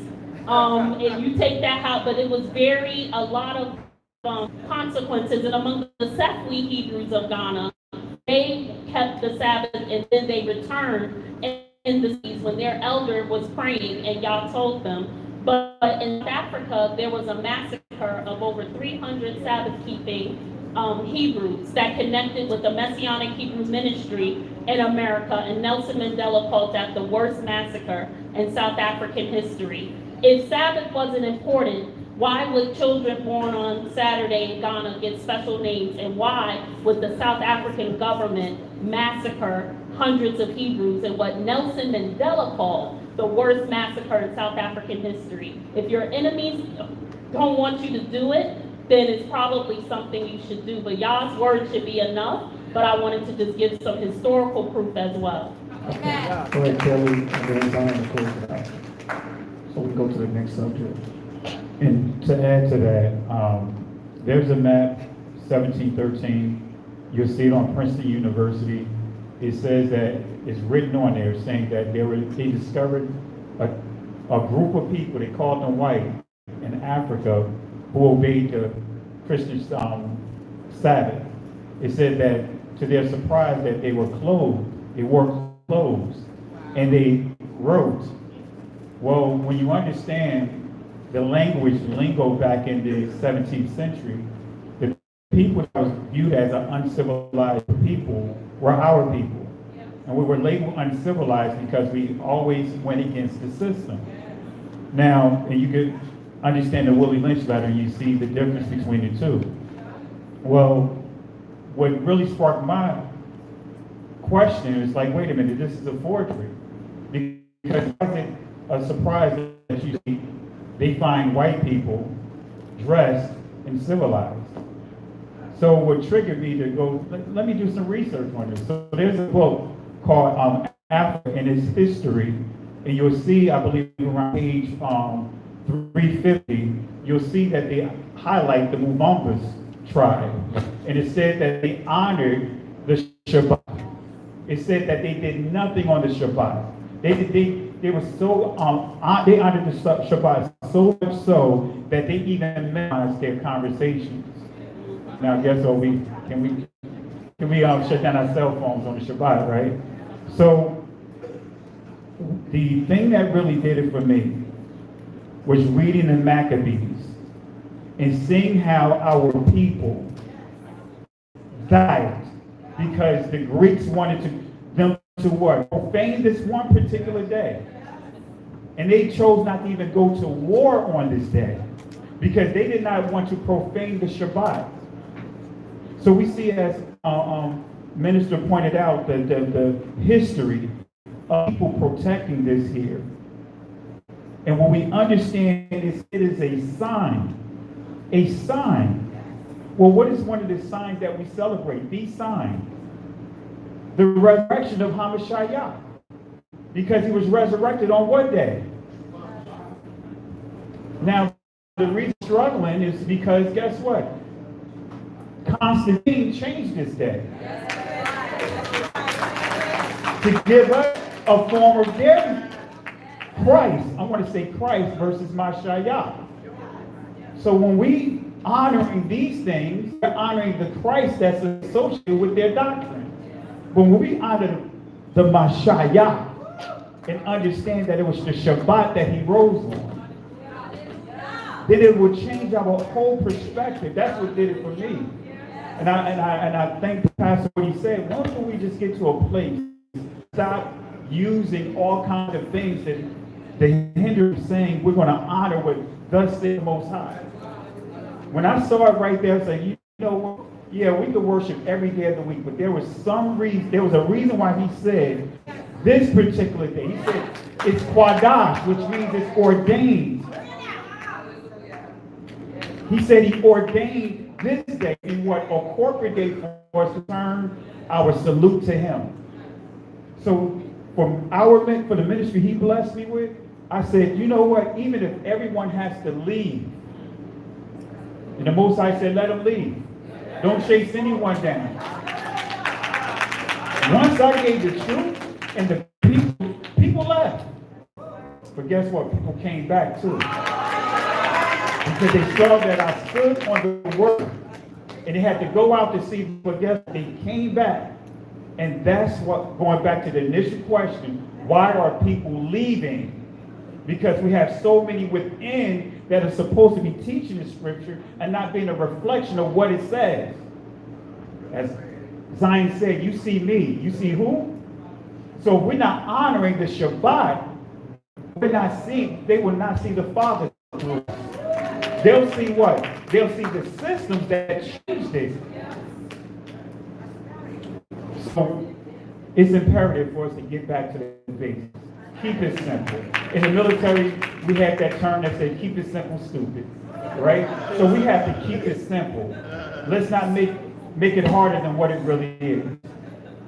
That's what no one has to tell me that if there was poison in this cup, right? If there was poison inside here, there's no such thing as good poison. So guess what? If there was poison in this cup, even if you washed it, guess what? I'm going to be apprehensive to drink out of it. Even if I know that you washed it. So guess what? We have to take the same approach that everything that came against Most High and his commandments. Because the commandments are his word. Dabar Yim, if you want to say it in the minor. If you want to say Dabar Yam, it's the plurality of his word. And Deuteronomy gives us the plurality of his word. From start to finish.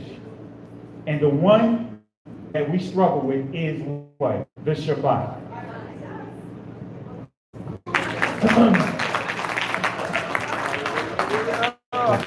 We're going to let Zion speak, and then we got to move on to the next question. We're going to let him close out. We got to go to the next one, okay? Before you say that, though, one thing y'all going to know, when y'all leave here, y'all going to remember that dog on Shabbat. I'll tell you that. They serious about the Shabbat up here. Y'all don't hear them talking serious about the Shabbat? You keep that Shabbat. You don't know nothing, you better write Shabbat on your fringes. Remember that Shabbat. Go ahead, Zion.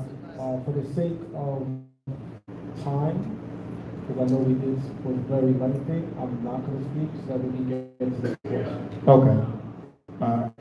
All right. So now we heard Zion say that the Most High had Israel in his thought from the very beginning of time. Where Pastor John says, stop making excuses and just keep it. Right? The next question is the law, go back. The next question is the law just for Israel? That's the next question. Is the law just for Israel? Now we read it up here. Exodus chapter number 12, 47 to 49. Oh, okay. All of the congregation of Israel shall keep it. And when the stranger shall sojourn with thee, and will keep the Passover of the Lord, let all his males be circumcised. I'm going to get it right there. And Zion, if you want to pick up on that, let's roll. All right. So let me say this. I heard earlier on the panel, not even on the panel, but when I was sitting there among the congregants, I heard the speaker say in reference to the children of Israel being chosen, Israel is my son, even my firstborn. By a show of hands, how many people in here are parents? And I'll begin with raising my hand. Parents, put your hands down. By a show of hands, how many people have more than one child? Now watch this. I want you to really think about this. The Creator says, Israel is my son, even my firstborn. Question, who has more than 2 children? Raise your hand. Do you speak of, matter of fact, let me do another way. Who only has 1 child? You only have 1. And how many people have more than 1? Okay. For those who only have 1 child, do you speak of your 1 child as your firstborn? Think about it. I think some of you are catching on to what I'm about to say. Think about it. If you have 1 child, That's not your firstborn. That's simply my child. People who speak of having a firstborn, watch this, they got other children. So what did the Creator mean when he said, Israel is my son, even my firstborn? Well, let's think about it. The term father is Abba in Hebrew, which is Aleph and Beit. Aleph in Hebrew literally means to teach. We find it in the book of Job, chapter 33, verse 33, where the youngest of Job's peers says, listen, and I shall teach you wisdom. The term used in Hebrew is Alephka, teach you. So the term Aleph literally means to teach. The Beit in Hebrew, the letter Beit, the second letter, means house. So the term father means that he is the teacher of the house. But hold on now, because we're not going to let misogyny reign in this room. The term imam is also Aleph, but then there's a mem. And Aleph denotes teachers. So a mother is also a teacher. Women are also teachers. And I say that with great confidence. And I dare you to check me on.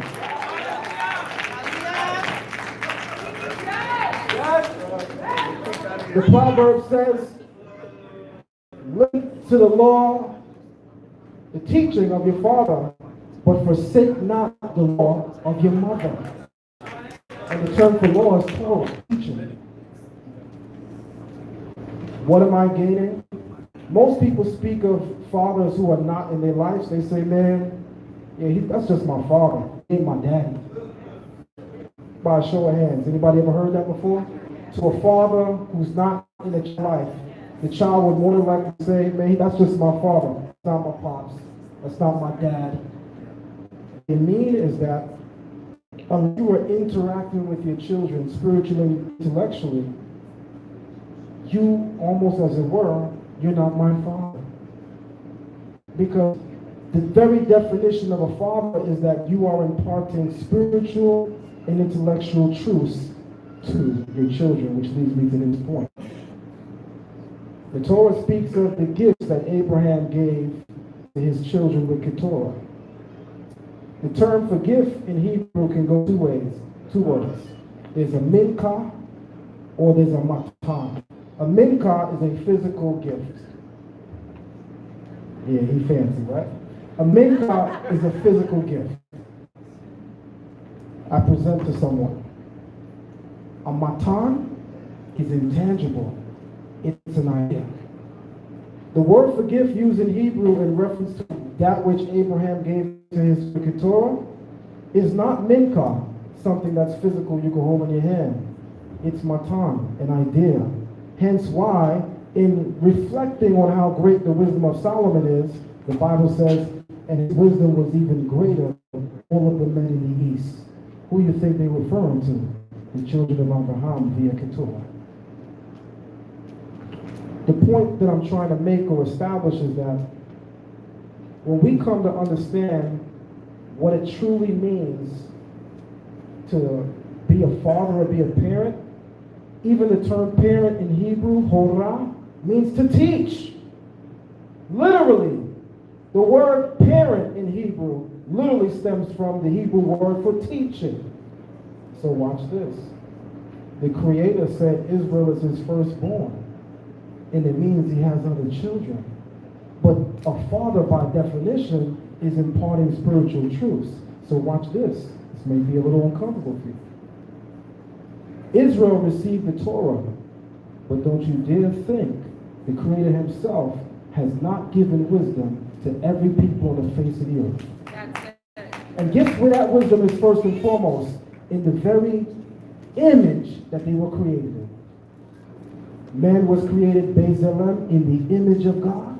That is not just the children of Israel. That's all of mankind. And that actually is the moral compass upon which heaven and earth is founded upon. Hence why Proverbs 10:25 says, Zadik Yesod Olam. Righteousness is the foundation of the universe. Hallelujah.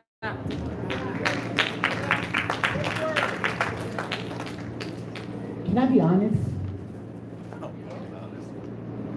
I am so honored to have been invited to sit at this table. For a couple months now, I've been very excited about the possibilities because I always find myself in life to be a bridge builder. And I'm learning, I'm a student forever of life, so some things work, some things don't work. But one of the things that I was so excited about when I saw the invitation and the flyer was that we were going to discuss the commonalities and the differences. And time again, when I find myself in similar scenarios, we spend so much time on the differences. And as important as they may be, I think that when we engage one another, that we also need to understand that greater are the commonalities. I'm sitting here feeling uncomfortable. Now, that's not about you, it's just about the way in which things are transpiring. I was invited here because I was a Christian. I'm a branch of the same tree.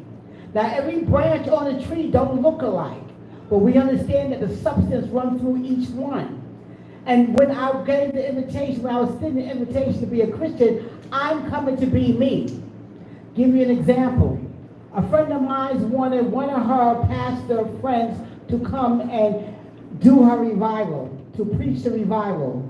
And she's very flamboyant. She's dressed very, very well. She's not reserved when it comes to her dress, but she's modest.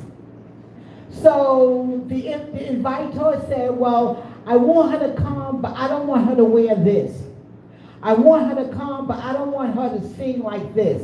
I want her to come, but I don't want this, I don't want that. So she asked me, is that wrong? I said, well, you don't want her. Because you're asking her to leave everything that she is outside of the door. You want her to come in and be who you want her to be. Preach. Now, when I speak of God, I speak of Jesus. I understand there are those who speak of Yah, and I understand that in Yeshua. But I should not have to feel like I need to be other than who I am, because we understand the language. We understand that we're talking about the same. My mother's name is Elois. Some call her Lois, some call her auntie, some call her mommy, right? But does that mean that we're changing or disrespecting the person to whom we're referring to? No. So for someone to ask me to be sensitive, I think that's insensitive for one to ask me to be sensitive. My sensitivity was accepting the invitation because I understand that we are the same. There's so much that we as a people who have to deal with the injustices in life that we don't need to split hairs. And I'm not saying that they're not important. They are important. As God has given you a thing, you have to stand in that truth. You are accountable to God and God alone. I would like to understand, what about the injustices of women within the congregation, be it Christian, Hebrew, or otherwise? But what about raising our children? What about allowing the culture to dictate to us instead of us dictating to the culture? These are common things that we have. And I would like to have spent more time on the commonalities than to spend so much time on the Sabbath, because Yeshua said, I am the Lord of the Sabbath. In fact, he was an interrupter of some things when it was necessary, doing some things that people felt you shouldn't do on the Sabbath. Does that mean that the Sabbath should not be honored? No. But he also said, I have people of another fold. Now, we don't have any book to tell us what he taught those people. We can assume that it was the Greek, but how many know there could have been so many others? Like our dear brother said, know that we are blessed, but we also know that God has blessed others. The earth is the Lord and the fullness thereof, and they that dwell therein. So when we want to engage in community, let it be a two-way street.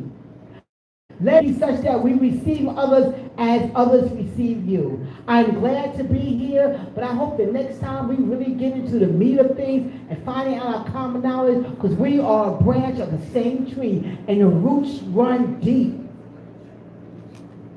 So I shouldn't have to be other than who I am. I'm a Christian.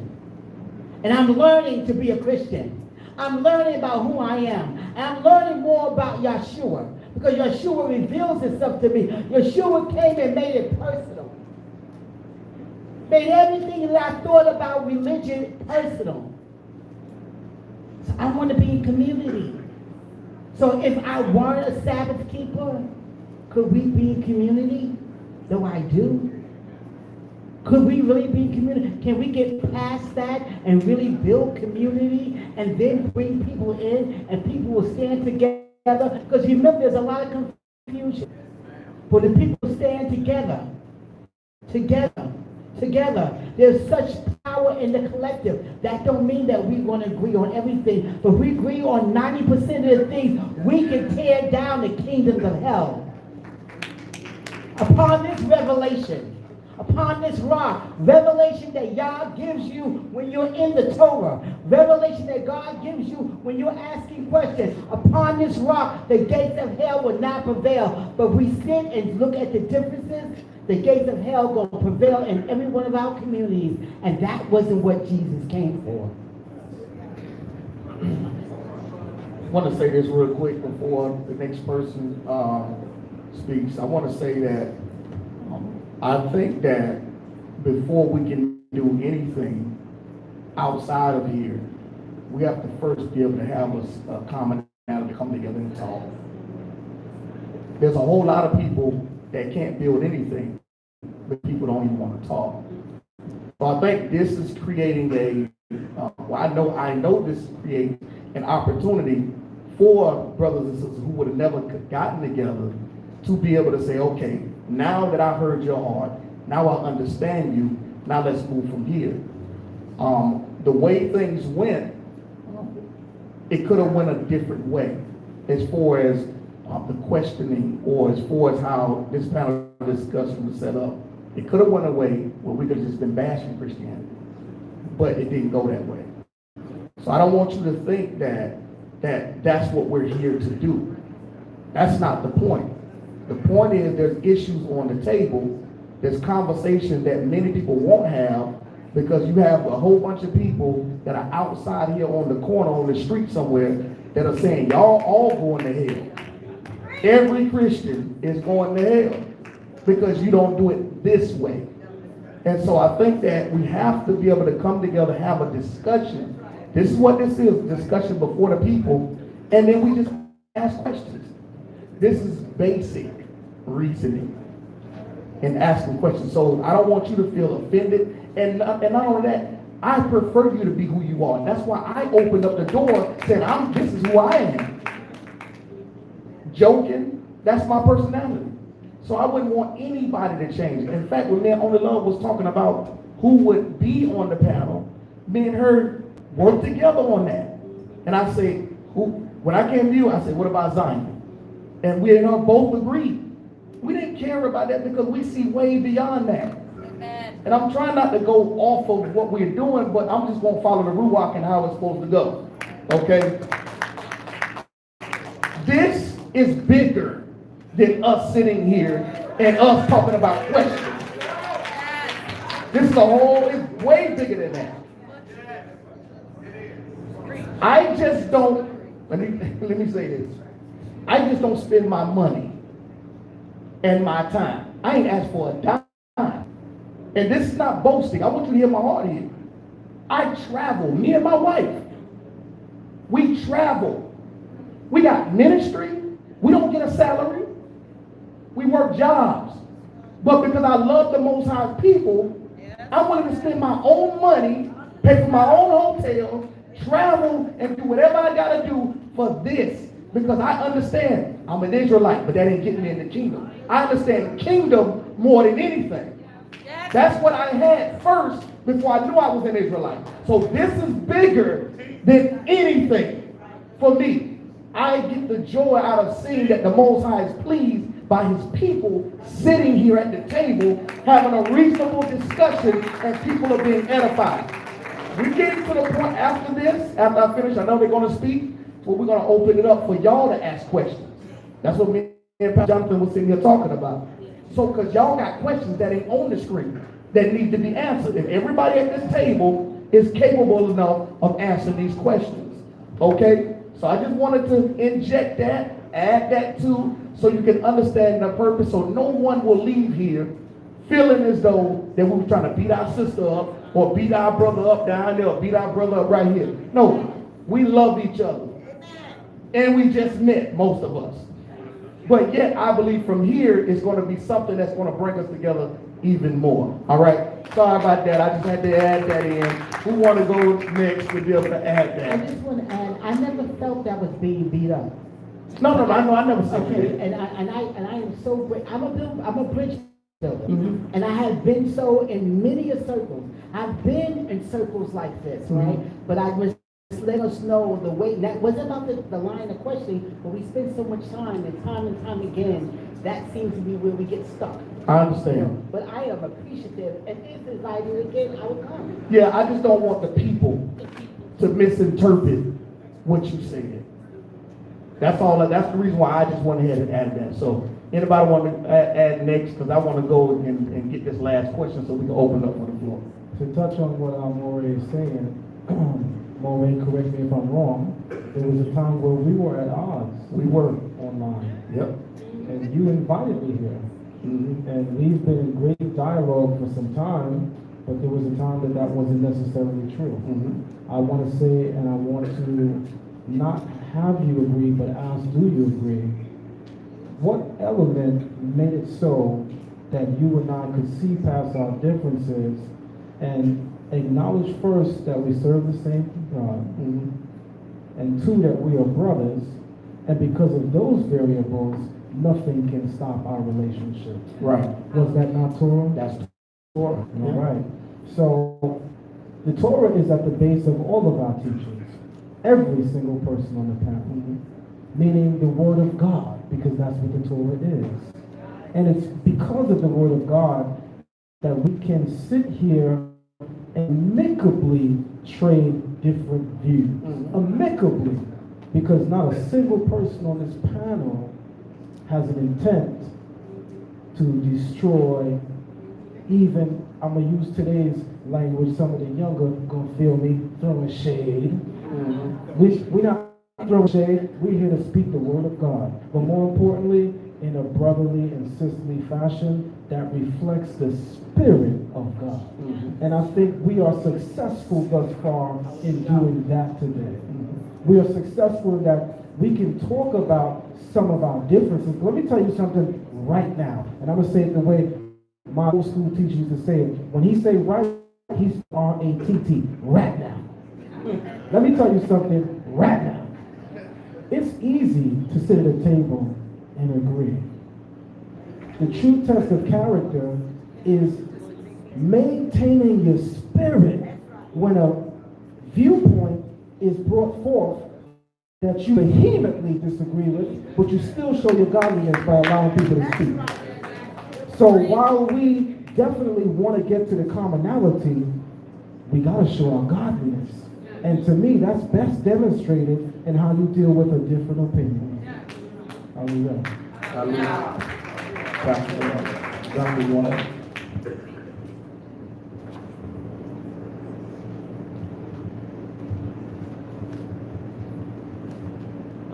It's my understanding that the Most High is coming or Mashiach is returning for one people, and I appreciate everyone being here today, and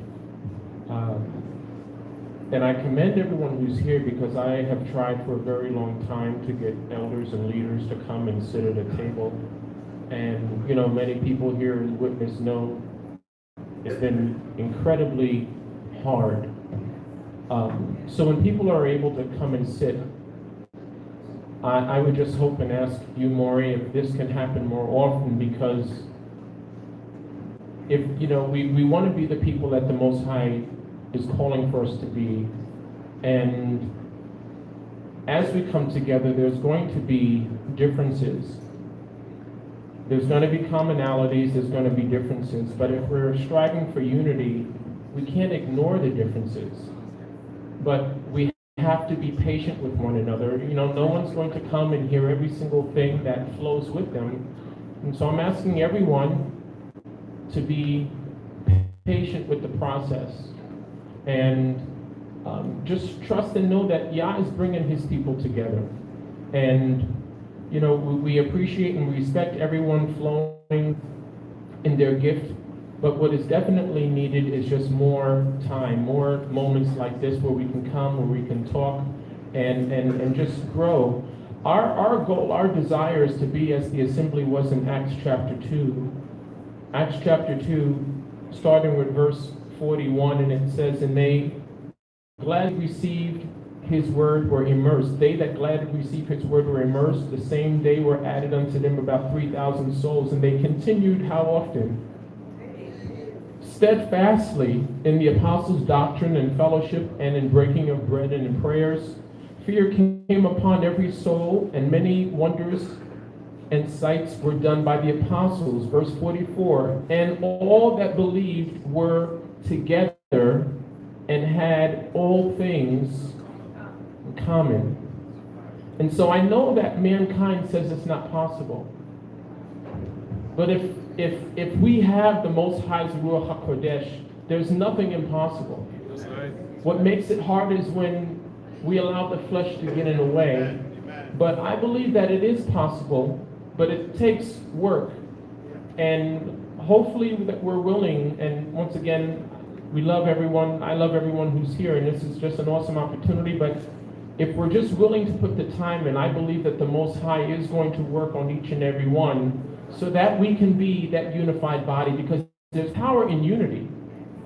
You see, there's an incredible wickedness that's going on in this world today, and Yah's people, we have to be unified. Because if the world sees a gap in our armor, that's where the adversary is going to creep in. And so before we can be this light to this world in a unified base, we have to be tight. We have to be unified. And we have to be able to, yes, as uncomfortable as it may make us feel, we have to address the differences, or else they're always going to be there. But as Brother Zion said, that's when the Ruach will show itself. Amen. Because it's easy to say, I love you, if I'm saying everything you're saying from A to Z. But when are we told to bring out that compassion? Me being able to suffer long is going to self when, hey, we're kind of rubbing the wrong way, but you know what? I'm here for the long run. I'm not quitting on you. And so today we have too many people quitting. And so let's, through the good and through the bad, or through the easy moments, through the moments that maybe make us feel a little different, just press through. And I just want, again, just thank everyone who is here. And as we grow in love, we continue to humble ourselves so that Yah can be the one who's doing this work. And whoever he chooses to use, just want to thank Yah for allowing Moray. Thank Yah for what Yah is doing through you in doing this. And just really quick, one thing about being a bridge builder, you are one, and Minister Yolanda is one, but before I was blessed to be led to Bethel, this was someone who helped teach me about Sabbath. So that just goes to show, even when we talk about young people, because I was much younger then, caring about young people and what Yah can do, when we come together. And I had to humble myself. So just wanted to share that testimony again. And thank you, everyone who's here. We're going to go to the last question. You got it. We're going to go to the last question, and then we're going to open up for questions for the floor. You want to go ahead and ask? The last question is, Oh, no, that's not it. How did we get there? You're fired. Okay. Nah, keep it right there. You want to answer that? Or you want to go to the next question? okay, what the next question? Okay, go to the next question. Go to the next one. Yeah, go forward. Not that one. No, go forward. Not that one. We already kind of dealt with that. No, we already kind of dealt with that a little bit. We're going to go to number 5. Go to number 5. And this one we're going to close on right here. We're going to close on this. We're going to close on this right here.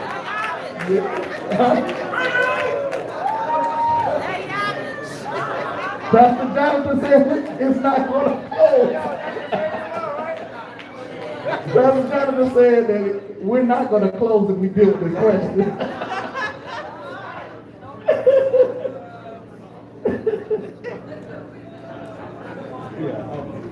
So, we're going to deal with this and then we're going to open up the floor for questions.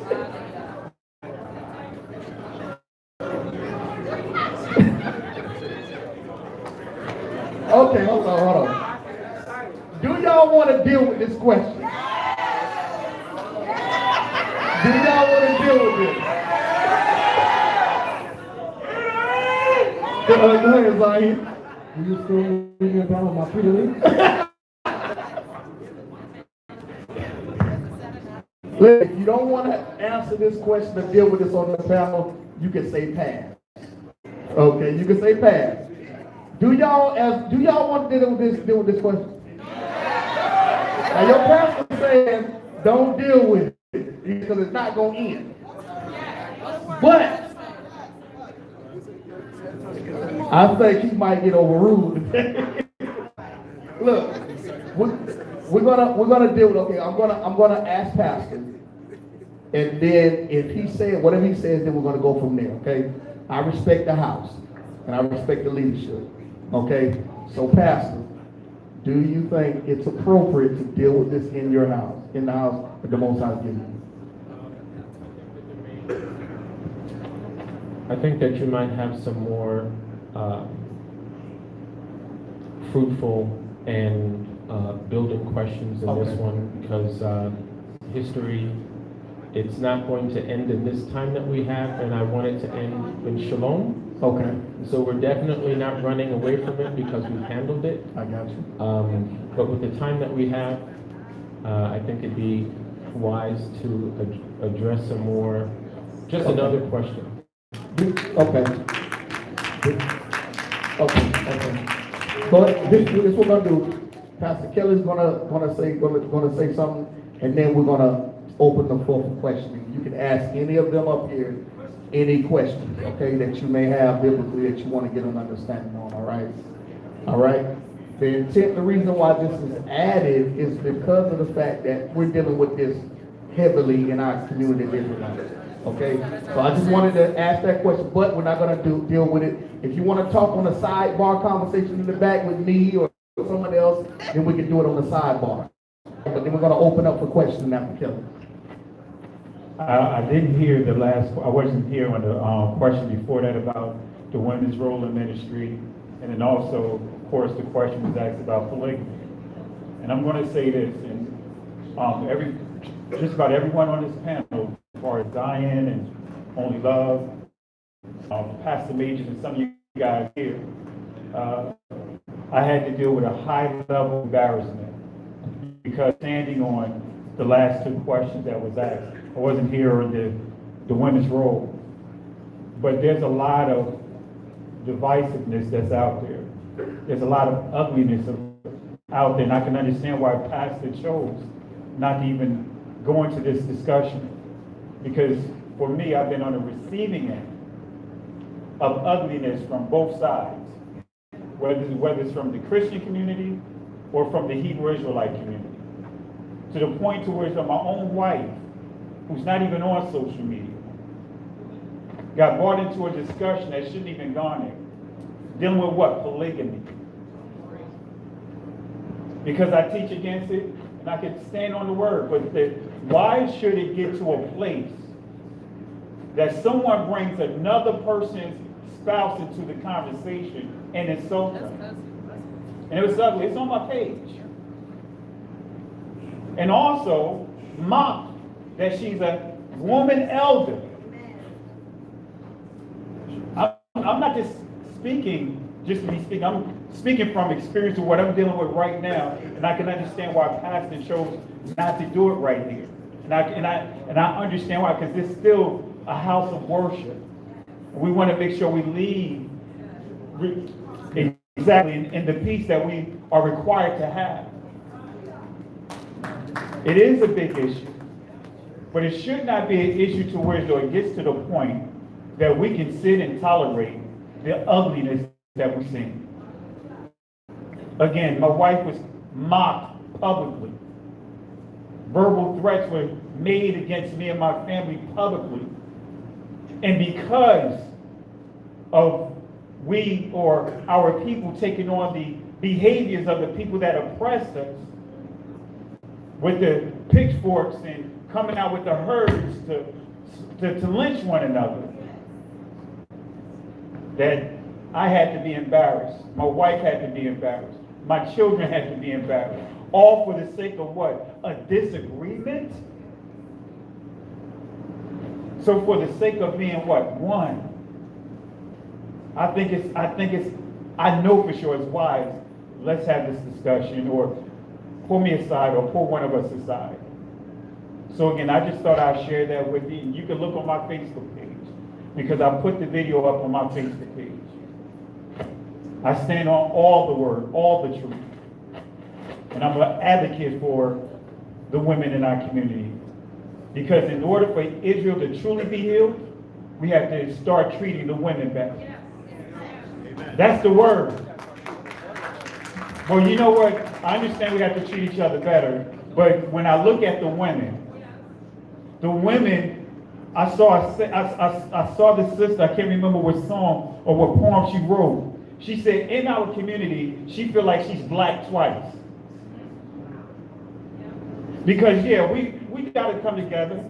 But what about the women, or how they being treated as second-class citizens within our own community?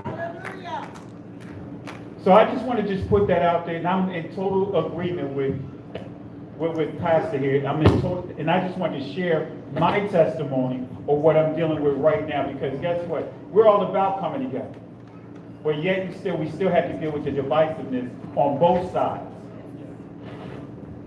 We get called Christian Hebrew Israel, Christian lights, Christian Hebrew, all kinds of stuff, because of the stance that we take, that we're not going to, favor one side or the other. If you're wrong, you're wrong. If you're right, you're right. So I just thought I'd just share that in agreement with Pastor's wisdom that he just shared here. Okay, can we get because I thought earlier, I know you guys had a microphone stand and a mic. Could you put it in the middle of the floor for everybody who has a question and whatnot, so we can open it up? And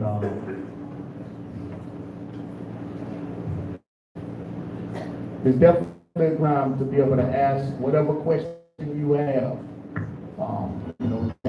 Don't feel like any question is a bad question or anything like that. But definitely step to the mic when you have a question, and if it's for the whole panel, just say for the whole panel. If it's for a particular brother or sister, just ask them to speak or answer the question. Shabbat Shalom, family. My name is Maganiel in Israel, and I am from the Kingdom of God, Demona Israel, representative. Thank you for having this. This is an excellent panel. I like to say that I'm not from here, but I'm on assignment. I live in Queens, and this is a beautiful thing. This question, or these questions, they're quick questions for the whole panel. First question, do you all see the connection of, because we didn't mention it, I guess it wasn't in the questions in the beginning, when they were formalizing that this is year 400, this is 1619 was the first year they have documented as slaves being brought here to the United States, and biblically, we were given a 400-year sentence. So the 400 years are up. Do you see a connection to what's going on here and actually worldwide within our families as far as it's coming together? Second question, answered however you want. Would you all be willing to come to Israel in December or send a representative, because we have something similar? I passed out some paperwork for, we're calling it the Ascension Summit, because our people, as a people, we are ascending. We're coming together. This is no mistake that this is going on right now. For the sake of time and because I'm excited, I'm just really, this is making my whole week, this is the way to do y'all's work on Shabbat. This is doing y'all's work, us coming together and learning about each other. So why would it not be uncomfortable? It's supposed to be uncomfortable if you don't recognize or understand, and then at the end of the day, find out that we basically agree. We just coming from there. We are many speckled bird, you know. I'm just gonna leave it like that. That's all right.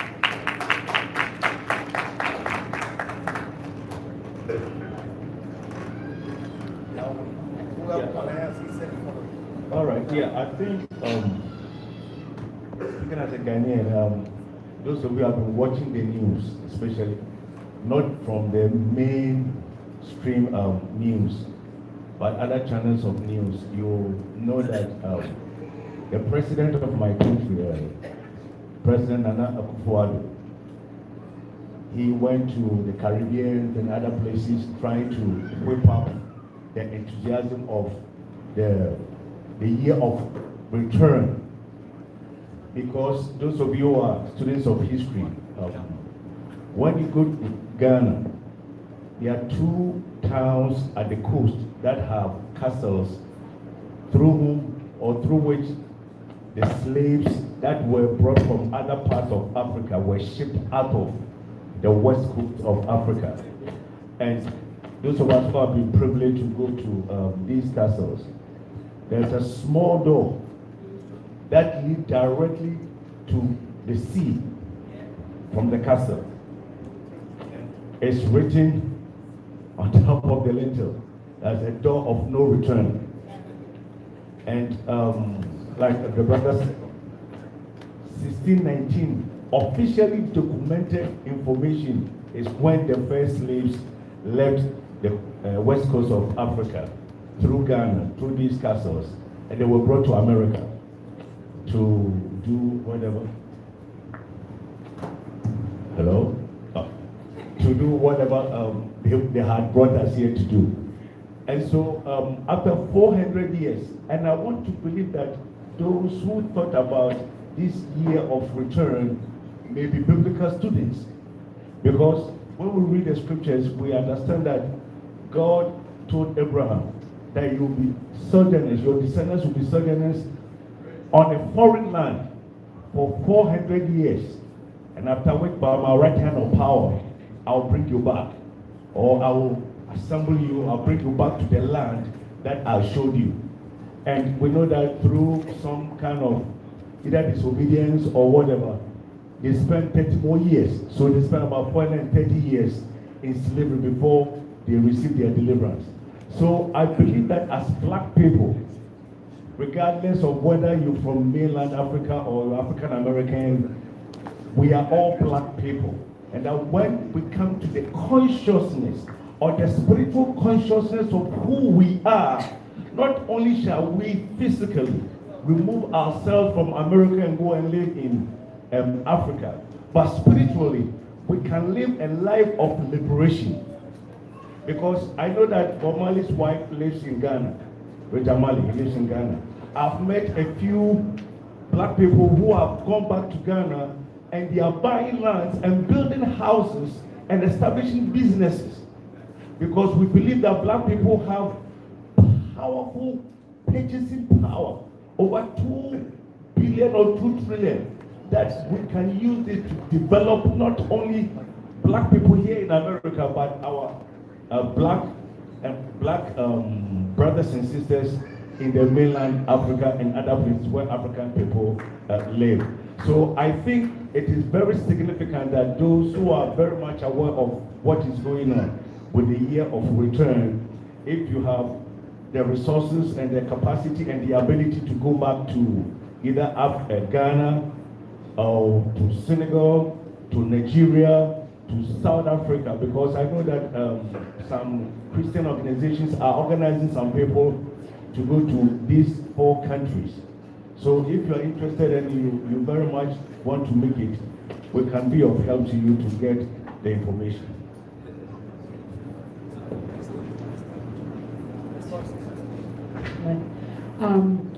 One thing I really love about the Bible is that we can learn from the experiences of others. We can learn what others have gone through in similar situations.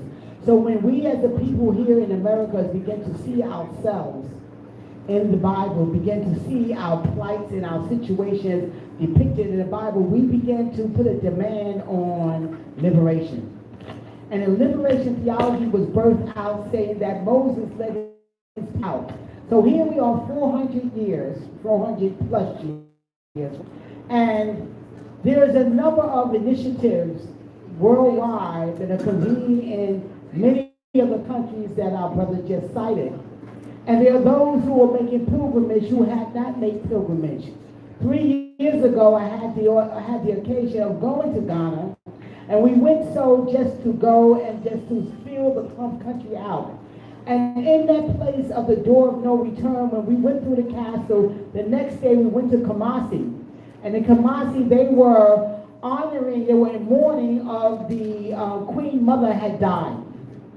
So we made our way into the castle. And in the castle, the palace, there were many who came from various places on the continent in mourning, and they had various days and themes. But as we were leaving, it was 6 of us.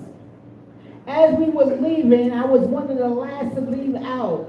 And one of the brothers said to me, turned me around, he says, "My sister, I am sorry." So I'm looking to figure out what this is all about.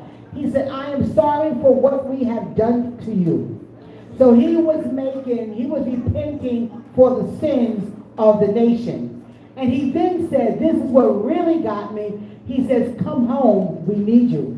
So there is a time when we need to go back home once we find out where home is. Now for me, as the invitation was given to probably join and go to Israel, my first trip when it relates to Israel or pilgrimage, it has to be Ethiopia. I have to first go to Ethiopia to pilgrimage there before I pilgrimage anywhere, because before there was an Israel, there was an Ethiopia. And so we have to find out what resonates with us. Do we want to go back to visit? Do we want to go back to live? Finding out what Yah would have us to do, because there are some who are actually going back home, and they are waiting to receive us in some countries. There's some countries where we can't go just yet. We got to pray harder for those situations to open up for us. And shalom, Shabbat shalom to the elder from Israel. And thank you for the invitation. I actually had the pleasure of going to Israel in 2015 under Mahalia Goodman, who invited us. You may know her. I was looking all around. I'm sorry. If a tall person is in front of you, then I can't. But I say that to say, I want to share some things about the year of return, because often as Hebrews, we have a very fixed view of how Yah works, how Yah uses people. He uses some as Jeremiah, and he uses some as Joseph and Esther. But Rabbi Cohen, who is a Messianic Hebrew from New York, was actually one of the people advising the president in Ghana when he announced the year of return in D.C. And Rabbi Cohen also welcomed the Hollywood actors and things like, we don't even know there's a Messianic Hebrew in the background. I'm very leery to say this year means this, because we know they played with the calendars. What I've been telling people to do in light of the 400 years is to pray, to fast, to make sure you're right with Yah. But I'm very leery to say this year means this and that, because you don't want to be a false prophet. But I would say during this time, we need to make sure that we're right with Yah. But I also wanted to lift up Rabbi Cohen. And when I went to Ghana, the first time we met with the Sefwi, but the second time I went back, and one of the elders of the Sefwi, whose name means Joseph People, he looked at me and he had a real conversation with me about the Sefwi Hebrews, what is being done to their culture, and he said, we need the African Americans. That's the words he used. He said, we need you to document our culture, we need you to come here, and he had tears in his eyes. So we were always told that nobody's looking for us, but then we have awakened Hebrews in Africa that every community I visit, they're like, where have you been? I said, I didn't know we were supposed to come. And it's not that he was saying anything about, oh, this is 400 years come. He was more so saying there's something on you people that can help us preserve our culture. And so it's always been a blessing to go regardless of the year. But I thank you for your invitation, Elder. Okay, I'm also a little leery of looking at the time, 1619, 2019. We know that the 400-year prophecy in the book of Genesis chapter 15, we know that the 400-year prophecy in the book of Genesis 15 does not necessarily concur with the historical event. In other words, if I were to say to you,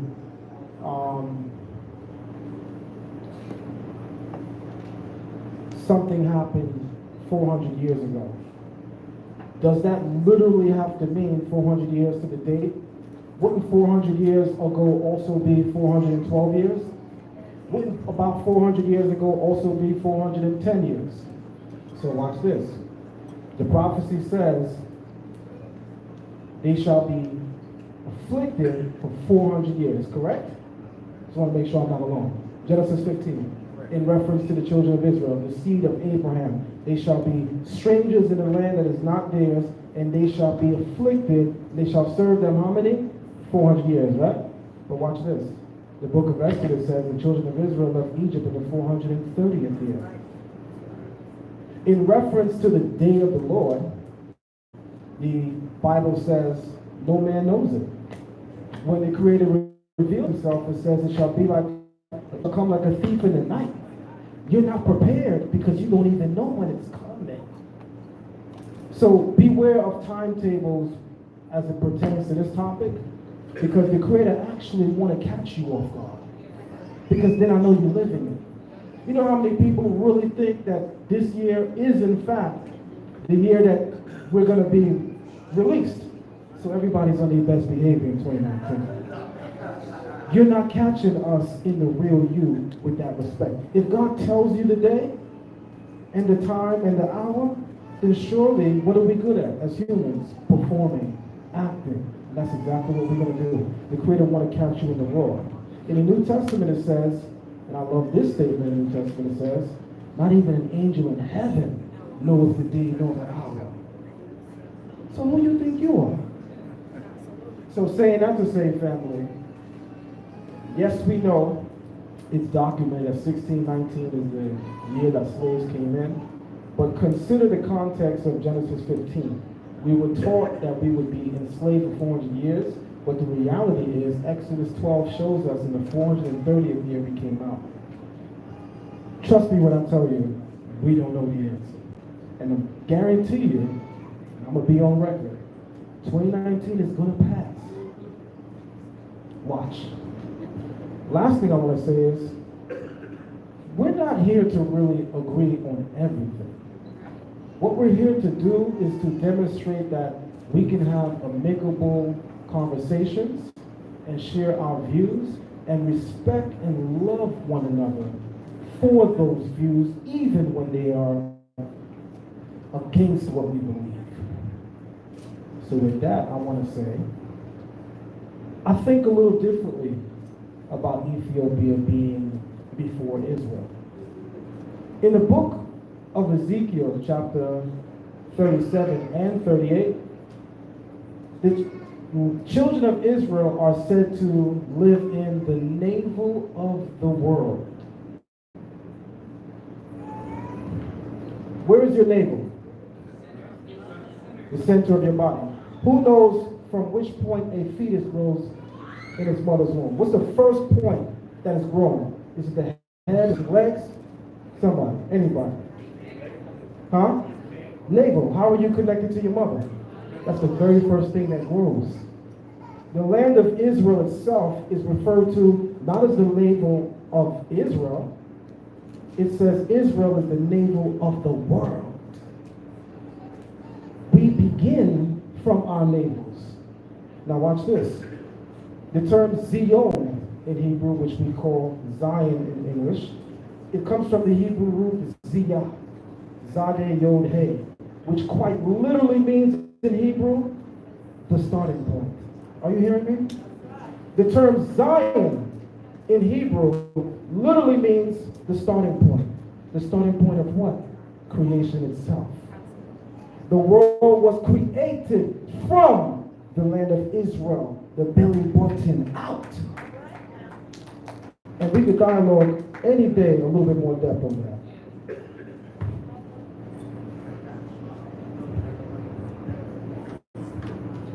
And just real quick to add to the 400 years, even when we look at how Israel came out of Egypt, there was still a process. And unfortunately, with the doctrines of like the end time prophecies, and it really warped our understanding of the text. You know, we see things that are happening right now. We see signs because if you really study what has taken place, like for example, many don't even know or unaware that the government is offering grants for those that are honoring what, the 400 years. You know, you start seeing different signs, but it doesn't necessarily mean at a flip of a switch, all of a sudden this is going to happen. It's a process. Everything that we see within the scripture is a process. Because if we go to Ezekiel chapter 4, you can see a 430-year prophecy there. I'll just read it real quick. For I have laid upon thee the years of their iniquities according to the number of the days. 390 days, so shalt thou bear the iniquity of the house of Israel. And then when thou hast accomplished them, lie again on the right side, and thou shalt bear the iniquity of the house of Judah 40 days. Now, it said each what? It says, I have appointed thee each day for a year. So you have 390 days plus 40 days. If you put that into years, what is that? 430.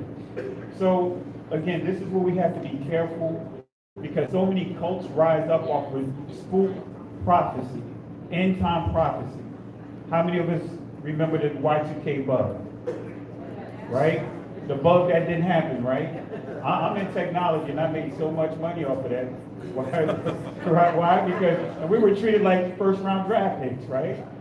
We knew that nothing was going to happen. But because of the fear, guess what happened? Many people went out and bought PCs, bought us in. You know, so security is the #1 money maker. There's no coincidence every time hurricane season comes up. Hey, a hurricane coming, what happened? The stores get cleared out. And what happened for the most part? It doesn't happen. So security is the thing that is the biggest money grab. So just be careful about you know, how we're understanding the scripture itself. And let's not kind of pull in that end time doctrine to how we should understand the prophecies within the text. Really quick, I forgot to say with the Ghana year of return, we have to be careful not to conflate that with scripture, but I do think y'all can work in your life if you go back there and you get to meet some of the Hebrew tribes and you get to see the Torah and culture. And also the Hebrew tribes in Africa really believe in praying and worship, which sometimes lacks among the Hebrews in America. So I think y'all can meet you and travel, whether it's to Haiti, Jamaica, Ghana, and I think that that's more the opportunity. But I also just want to say again, be careful of making definitive prophecies, and regardless of what happens in 2019, still stick with Yah. Don't hang your whole faith on 1 year or one word or one teaching. Stick with Yah, because that's how the Hasatan can flip you to and fro, because you hear something on YouTube and you start making decisions and then you fall away. Regardless, you need to stay with Yah and you need to be rooted in that. Anybody got any more questions?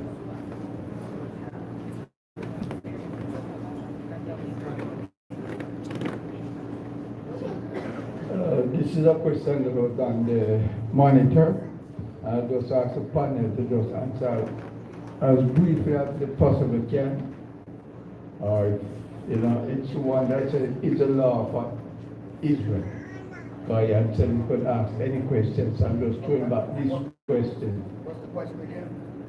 Is the law for Israel? The law for only Israel, Israel. right? Oh, for only Israel. I think Zion answered that. Go ahead.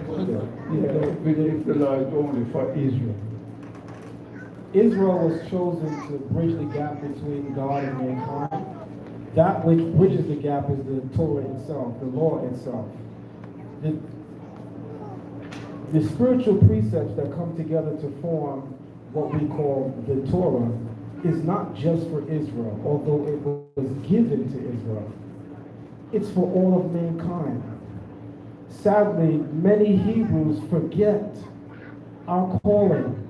Many of us, myself included, brag about being the chosen of God. But our actions dictate that we forgot why we were chosen. Why? We speak of hate for Esau, whom we refer to as the white man, which I don't even agree with, by the way, that he's the white man. That's a whole nother topic. I know I can't help but be controversial. But my point is, to answer your question, no, the law is not only for the nation of Israel. All of mankind will receive the Torah, but it will come through Israel. That's what's important. Because watch this. We know about the Hebrews. We read about them in the Bible. But you know, they stopped keeping God's law. So God put them to the side, and he did this. Every single religion upon the face of the earth which comes after, that's what they say. Yeah, we acknowledge them Israelites. We know about the Hebrews.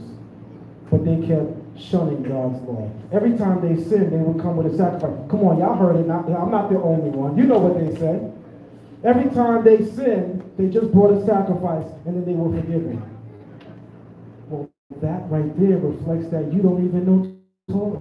Because Leviticus chapters 2 through 5 says that the sin offerings are specifically for unintentional sins. So you're not bringing an offering because you willfully did something. We have to pay attention and read. Your actions, your repentance, your faith in the Creator, that threefold concept and application is what bridges the gap between you and your God. You cannot be the chosen of God if you lose sight of the fact of why you were chosen. We were chosen to be a light unto the nations. And the word Torah quite literally means light. You can't say Torah without saying aura, which is how you say light in Hebrew. Even in the English, we speak of A-U-R-A as that surrounding light for the body. The aura, you can't even say Torah without saying light. But watch this. Why is Torah even called light? Turn off the lights in the room for a moment. How well do we see? What is the light? What is the light doing? We are a light to the nations, but what does light do? It causes people to do what? See. Israel is the bridge that will bring mankind to see the Creator. And when I say see, I'm not talking about the Creator before them hands, feet. We know he's incorporeal. But to see the Creator means to be able to experience him spiritually and intellectually, to live in Ruach HaKodesh, so to speak. So I know I dragged it on a little bit, but the law is certainly not only for Israel. Israel has to be mindful of that. You were chosen to be a light to the nations. I'd like to give my answer from a different angle or so. I believe that the commandments are to be kept by Israel, meaning that once you acknowledge the covenant, once you acknowledge the Most High's commandments, then that makes you part of the commonwealth of Israel, makes you part of the nation. And so, is it Israel that should be keeping the commandments, Yes, and if there's anyone else that wants to get in line with this word, then they become part of the Commonwealth of Israel. So when I'm referring to Israel, I'm not talking about Jacob, not the natural, just the natural, but anyone who chose to travel with Israel, they eventually became part. They may have started as a stranger, but as they continued to live amongst Israel, they became part of the Commonwealth of Israel. So I believe it is, anyone is allowed to come in and anyone is allowed to keep Yah's commandments, but once they do, once they accept the covenant, then they have become part of the Commonwealth of Israel. Next question.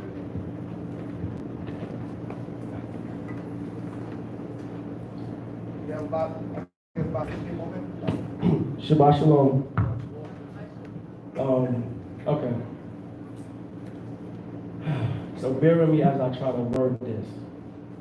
One of the things that we discussed today, and just around the circles of Israel, is how we want to come together and how we want to, we don't want to be divisive, and, we want to, I guess, focus on what we have in common, et cetera, et cetera. Because there's a lot of debate, a lot of differences, a lot of divisiveness, disagreements amongst Israel, just Israel. And then that is also true when we come into, when we clash with Christians and anybody else.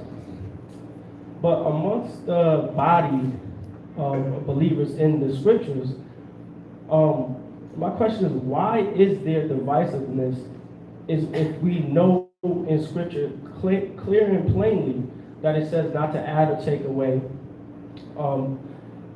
There's some scriptures in the New Testament that speaks of we'd rather obey Elohim than obey man, right?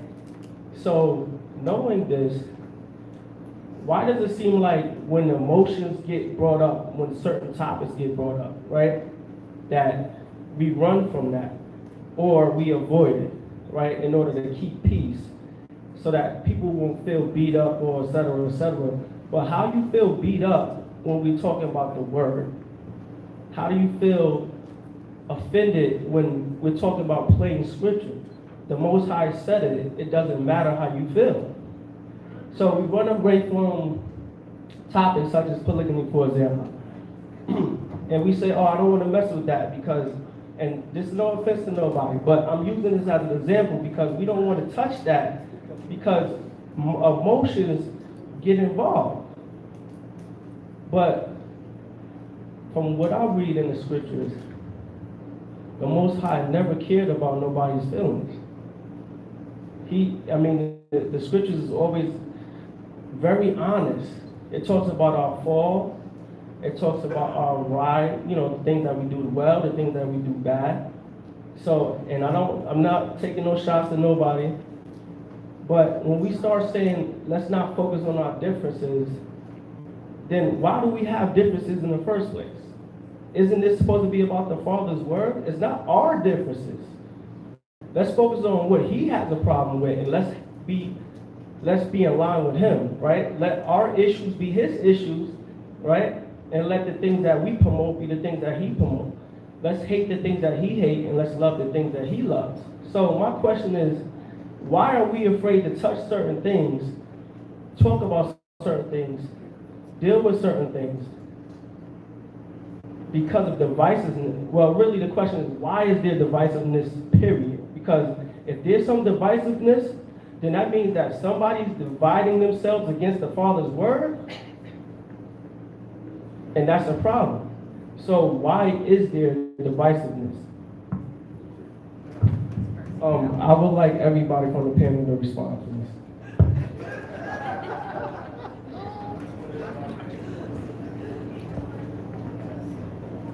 Two things to answer that question. The disciples asked Hamashayah, how come you speak to us one way and you speak to the people another way? This is where we have to have wisdom. I think each one of, how many married couples we have in here? There's certain things you have to keep within your marriage, right? You know, have you ever done what I did and my wife has done when we were young? You share with your family the problems that you're dealing with. You move past your problem, but the family still hold on to it like it just happened.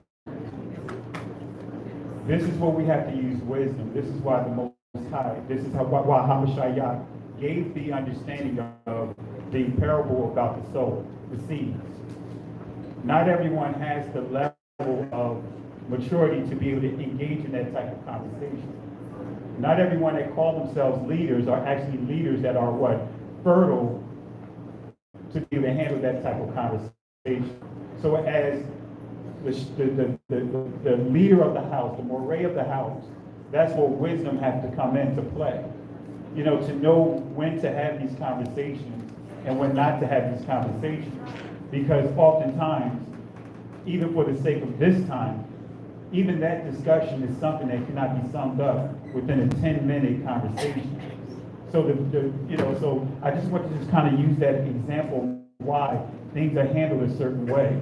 Also, the answer to the other part of the question is when we start understanding, and I teach this over and over again, traumatic experiences can change your whole DNA. It changes your reproductive system. Emory University did a study to validate generational curses is real. They provided shock treatments to a group of mice. Every time they smelled the scent of cherry blossom, right, they were subjected to loud noises and electrical shock. So now every time that scent come around, they start what? Behaving like they're getting ready to what? Be subjected to that cruelty.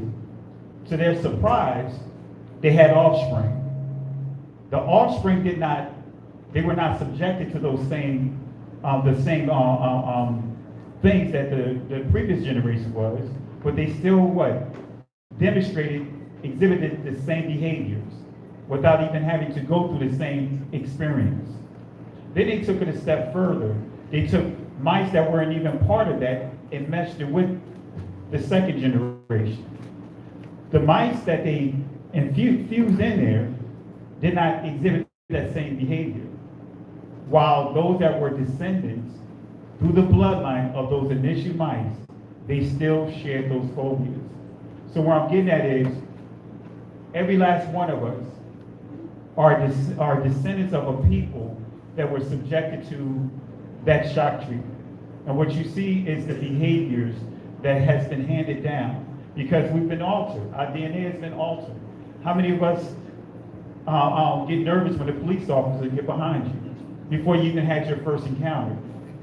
That's because of when you start understanding traumatic experiences that's been handed down, certain things that we call it phobias, right, come from the Greek word phobios or whatever, but you see that it's handed down, and it's medically proven that generational curses is real. So that's why we get a little nervous when discussing certain types of things, or having certain discussions, because of some of the things that we were, our ancestors were dealt and what was handed down to us. So I hope that answers your question of why we behave a certain way when it comes to certain discussions. Not just certain discussions, when we see certain things. So I just hope that answers your question. I just want to kind of answer it in twofold. Can I add a little bit to it? As long as we live in this human body as spirits, we will have differences. That's the reality. Now, in order to test our spirituality, we need to find a way of making the difference or the differences work in our favor as a people. When those 12 people were sent by Moses to spy out the land, 12, they all saw the same things. They all walked the same distance. They all walked the same way. But when they came back, different reports were presented. So as far as we are human beings, sometimes due to our cultural upbringing, and where maybe we may have grown up, we will have different perceptions and conceptions of things, as much as we have the truth. So differences will always be there, always, whether we like it or not. But it is up to us to really bring our spirituality, our godliness to bear on what the differences can do to us, either as a people worshiping the same God or as a people having the same kind of cultures. Then two, we must know that, like an Hindu friend of ours saying this to me, he said a friend of his who is a Christian said to him that we Christians believe that our religion, as we believe in Jesus Christ, we get saved. And as good as we profess our religion to be, not everybody is a Christian, as good as it is. So as much as you believe that you have the truth, you may not have everybody adhering to that which you subscribe to as the truth. And that is the reality. And that is a difference that we need to embrace, not to accept that it is okay, but that's what it is, like they say here. So the differences will be there, and of course, commonalities also will be there. There was the last thing that I wanted to say. Pastor, thank you for exhibiting, Pastor Jonathan, exhibiting that mature wisdom by way of your discernment and understanding of the noise of what is going on here. And you may disagree, that is a difference. But as far as what we hear as a people, and as people who believe to profess in God as our creator, as our everything, we may have to deal with that. So differences is okay to have, but how do you handle it? Man, I was trying not to weigh in on this because I kind of want them to do it. But let me give you my 2 cents. Yeah, I'll give my 2 cents. Every conversation, like the question we kind of didn't deal with, you brought that up in your question. There's certain conversations that everybody can't be a part of, depending on the level of how heavy it is. Right? And you might say, well, yeah, but we need to talk about it. Take a Mashiach for it. He didn't discuss everything with everybody. There were times where he would pull his disciples away from the crowd and will talk to them about heavy things. When he asked them, who men say that I am, the crowd wasn't around. When he was trying to put a demonstration on what not to be like, then he would teach his disciples amongst the people because he's bringing forth an example. Acts 15, when there was an issue dealing with circumcision, when they went to Jerusalem, everybody didn't go to Jerusalem. That was the headquarters pretty much. And you had Paul and the other brothers who went to Jerusalem concerning circumcision, right? Which a lot of people who in the modern day love to use Paul, but don't understand that Paul even had to go to Peter and the other apostles to even get counsel concerning this situation. This is a heavy topic that we're dealing with, so much that it's dividing congregations. It's dividing people, right? So the elders who are wise, not in age, but by spirit, who have wisdom to be able to deal with this. I was talking to my brother Zion Lex on the phone once when I was in Ohio, and we was talking about a situation that occurred. He said, we need to kind of get together and have a council, almost kind of like to deal with certain major issues that goes on. Israel actually needs that because Israel is running wild and rampant. So this subject of conversation is not so much we don't want to deal with it, it's that we who are wise in spirit and ruach and mature understand that we don't need people taking off with it and running with it or getting or misinterpreting anything that we're saying. Plus, behind closed doors, there's certain subjects in the way we handle things in common. Because sometimes this situation could be where if we have something, we may not even agree on the situation. So behind closed doors, we rather deal with it behind closed doors, and then we get a consensus amongst the elders, and I may be for it, which I'm not, but I'm just giving an example. I may be for it, all the rest of them may be against it. Now, I have to take into consideration the thought of the nation. So what do? Do I say I'm gonna abandon y'all and be rogue and go against y'all? Or am I gonna say, well, I don't agree with that, but for the commonwealth or for the welfare of the nation, then I'm overruled. This is how things took place with our forefathers. Okay, so it's in this day and age, we have to deal with that. And I know everybody was excited when we saw it on the screen, but at the same time, wisdom spoke. And notice, I fell in line. I fell in line. And so that's the thing we have to understand. And I'm saying this generation is very important. There's a lot of division. And you asked a question that many of us talk about a lot. The division. This is the whole point of why we here. To show that we can stand together and still have commonalities and differences, but still we're here for the welfare of Israel and the people. So at the end of the day, brother, I just say, man, just continue to pray, continue to seek the Most High, and don't allow your zeal to drive you. Zeal can drive you into conversations, into places that you wish you never entered into. Because when you get in that place, you don't have the wisdom or the intellect to be able to get yourself out of it. All right? Hallelujah. Hallelujah. For the record, I think we know we don't run away. We don't run away from any subject. But I want to refer here to Yochanan, to John 16, verse 12 and 13. Hamashiach said to the disciples, I have yet many things to say unto you, but you cannot bear them now. Howbeit, when he will guide you into all truth, for he shall not speak of himself, but whatsoever he shall hear, that shall he speak, and he will show you things to come. So I'd like to answer based on that fact.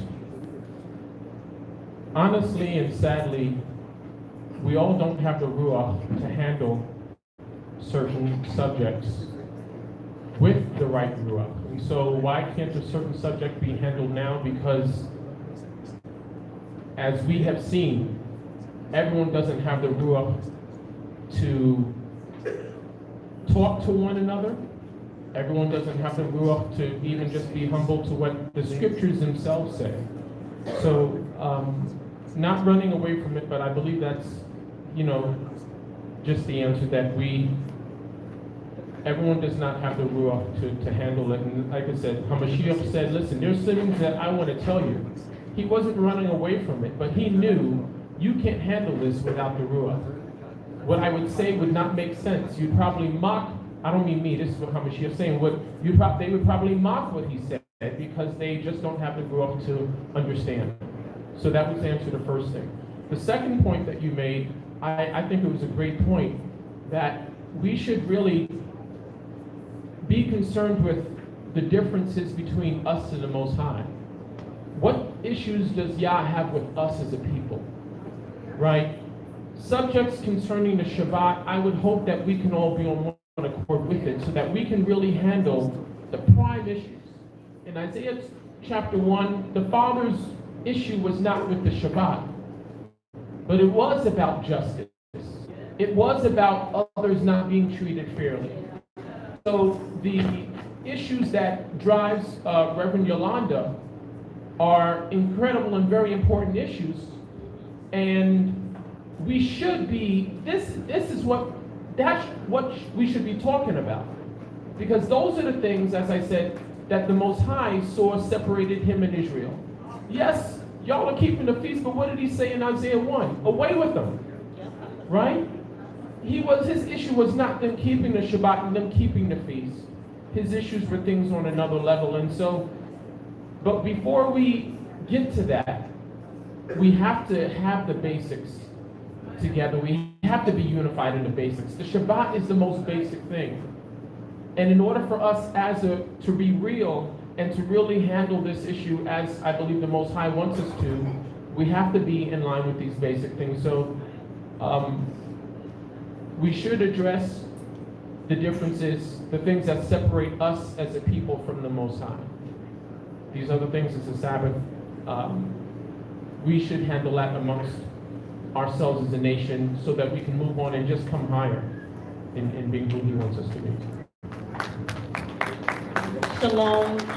Just to be quick, I do agree, not going to belabor the point. We should be concerned about the differences between y'all's standard and our own standards. Reason why I didn't talk about it is because I was in the ladies' room when I came back. The elder was giving that we wouldn't address that subject, so I just submitted. Because being a leader means you have to also know how to follow. But with that said, we know that there's been lessons here at B.O.O.M, and Pastor Kelly is about to release videos on the subject. So various ones on the panel don't shy away from the subject, but I just, as someone who wasn't fully in the room, I just wanted to be obedient. And I think when we do evangelism, we do have to be mindful of spiritual meat and spiritual milk, and also what is for a gathering like this and what is for an assembly, a group of elders, a group of brothers, a group of sisters. Because sometimes in Israel, we get very focused on certain issues, but like there's parts of the Torah that also have to do with taking care of the orphans and the widows, just like Sabbath. And so I hope as we're talking about different family structures, that we can also talk about the fact that there are more Hebrew children in foster care than any other demographic, and start to do justice by taking some of them in, because it's not only about us building families for ourselves. And I know you have a heart for them. We talked about this issue, but I'm just saying in general, I just wanted to be obedient. So, but I don't mind talking about different issues.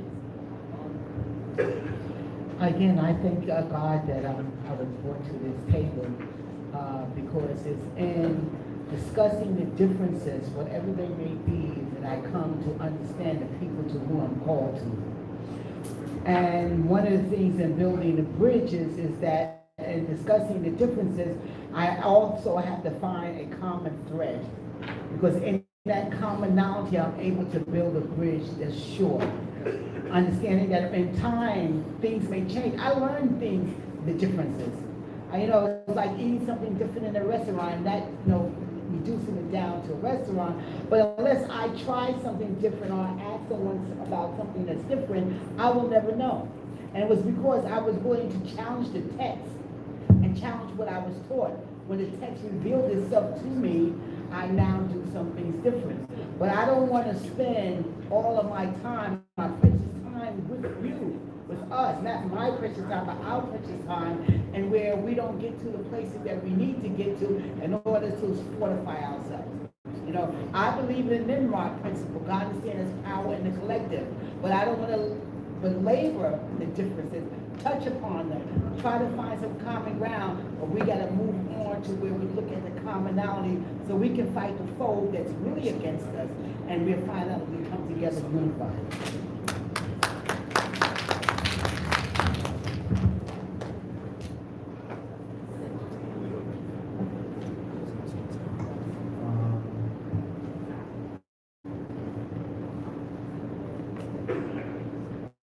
I think that more time than none, some of the reasons why we stay away from certain topics is because we know how they will be received.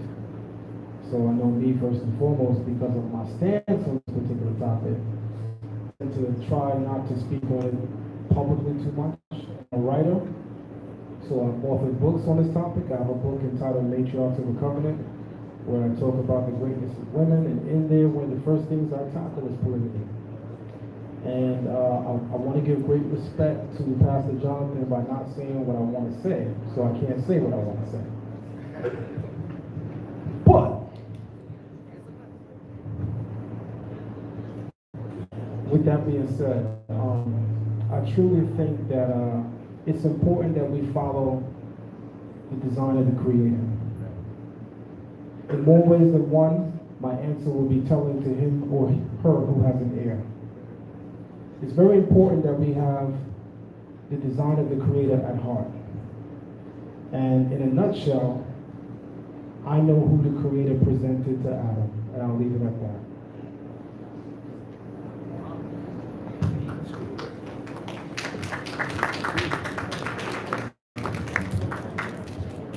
Just real quick, I want to chime in on commonality. I was in the military, and I'm not going to keep throwing that out there like I'm trying to brag. But at the same time, when you understand how the military does things, and how military established its culture, the military sets the standards. And when you come into the military, you're saying that you're going to be applicable, you're going to apply, you're in agreement to what? Operate in those standards. I went in the military with Shell Adidas on, with my Run DMC sweatsuit on, and fresh beehive. You know, my hair thinning up a little bit, but I had my beehive on. Because in my mind, that I was going to stay true to North New Jersey. But the lesson that I had to learn is that when I went on Uncle Sam's time, I had to obedient to whatever the rules that Uncle Sam says. Whether a real war actually happened and many people began to say, I didn't know it was going to be like this. Well, guess what? You signed that contract to be a soldier, so everything goes along with what? They call it the UCMJ that was established. Likewise with the scriptures, we have to take that same approach. The Most already have his word right here, his instructions, and the commonality is saying we're going to what? Be obedient to those instructions. Regardless of how our feelings are, and this is how I do business. I've done business with my own friends, you know, in high places. Hey, before we discuss business, leave friendship at the door so we can accomplish what we need to accomplish. So again, if we really want to get back to the basics, that's how we're going to have to address even having the discussions. Because the Most High has his instructions. He didn't leave room for us to say, well, maybe it means this, maybe it means that comes from, again, theology that says the word can mean a number of different things. No, it means exactly what it says, if you understand it in its real language. So again, I just believe that if the military could do that, I work on the base. You know what the best thing that I've seen? I'm sitting there on the base. Here it is. You have over 500 soldiers walking, male, female, one accord, uniform, singing the same song. How were they able to get them on the same page? It's because the people knew coming in that it's all about the covenant that was already established. And that whatever I think, whatever I feel, guess what? Doesn't matter, because what is etched in stone supersedes all of that. So how we were able to mitigate situations, hey, that's above my pay grade. So what is the pay grade? Let's go back to the law, statutes, and commandments. Let's go back to the Torah, to what it says in the beginning. That'll mediate any situation.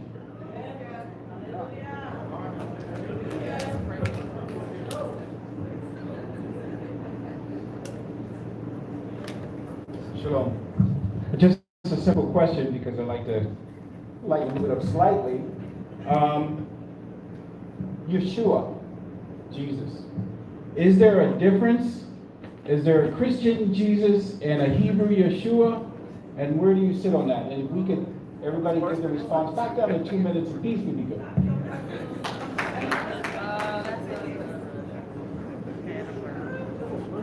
I'll start off. 2 minutes? All right. Does it start after I give my comments? All right. Everybody in agreement, 2 minutes, right? Raise your hand. All right. 2, 4, 6, 8, 10, 12, 14, 16, 18, 20. So, okay. 1 minute and 20 seconds.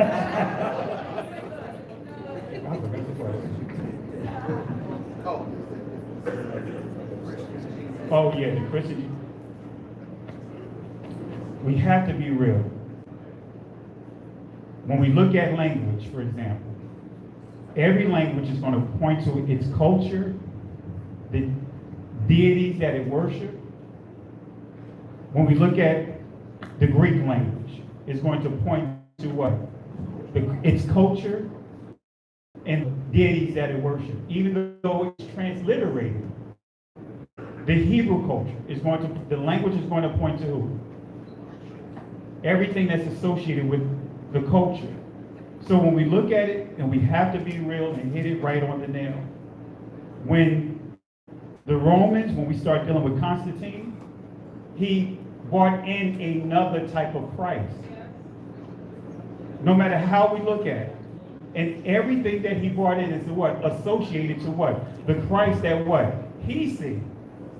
If you notice, every country that have conquered our people, they always gave us an image of the Christ that they put together. And their image is always pointing to what? Them. Yes. If we look at the Ashkenazi from a Jewish community, guess what? We see the image. If you take Santa Claus and take that red hat off, and you put the black hat on, what is he going to look like? Let's be real. Every community is going to what? Every language, every culture has whatever deities that they worship and their language associated with it. So when we look at, I'm not going to say all Christianity, but when you look at certain groups within Christianity, yes, they have their own perception of who they want Christ to be, and they push that perception. Yes. Just like in seminary. Not every seminary is the same. It starts off with a theology, and two or more come together and say, we're going to agree on this theology, and let's put a curriculum together. So I just thought I'd put that out there, just my own 2 cents. I personally don't believe that all of Christianity is serving a different type of Christ. Many just don't know, truly don't know. But if you got it, if you're putting up a Christmas tree, you're serving a different kind of Christ than what's in the scriptures. If you're chasing the Easter bunny, guess what? You're serving a different type of Christ than what's identified in the scriptures. If you're doing all those different things, then you're serving, guess what? A different type of Christ. And even Hamashiach said that there will be other Christ, plural. So that's my thoughts. Yeah, I see within 2 minutes. You have the timer, so I'm sorry. If you go over, you're not going to eat. All right. So I think I'll save some time. I'm sorry if this is a really bad generalization, but I believe the Christians see Hamashiach as a Torah breaker, and the Hebrews see Hamashiach as a Torah keeper. So I believe that's the key difference between the two. One being a Torah breaker, the other being a Torah observer, a Torah keeper, a guardian of the Torah. Shalom, I'm going to be quick and give 2 pieces of homework so that you're not just taking our word for it, but you're like a Berean and you study for yourself. So I'm not going to speak for every last Christian on earth, because even among Hebrews, I see a different Messiah being preached. So we have to be honest, even within the Hebrew, quote-unquote awakening, we're not all preaching the actual Yahshua of Scripture. But I do think there's a difference. 2 things I want you all to look up. You can get this book, The Hebrew Yahshua versus the Greek Jesus, by Nehemiah Gordon. I do not endorse everything of Nehemiah Gordon, but it is a good reference to understand the differences. 2, one thing when we were brought here from places like Ghana, the first thing they did was change our names. Why? If you go on slavevoyages.org, you see that many of the enslaved people brought here had Yah in their names. In my book, I even have one of the graphs from the website. So it says, if my people who are called by my name, Yahshua's name has Yah's name in it. Why do they always want to change our name? So one reason I say Yahshua is because you know, by them changing his name, they're also trying to demean him like us as well. Yes, there's more biblical reasons why we say the name, but why always this name change? So go to slavevoyages.org and look up the Hebrew Yahshua versus the Greek Jesus and be a Buren and search for yourself.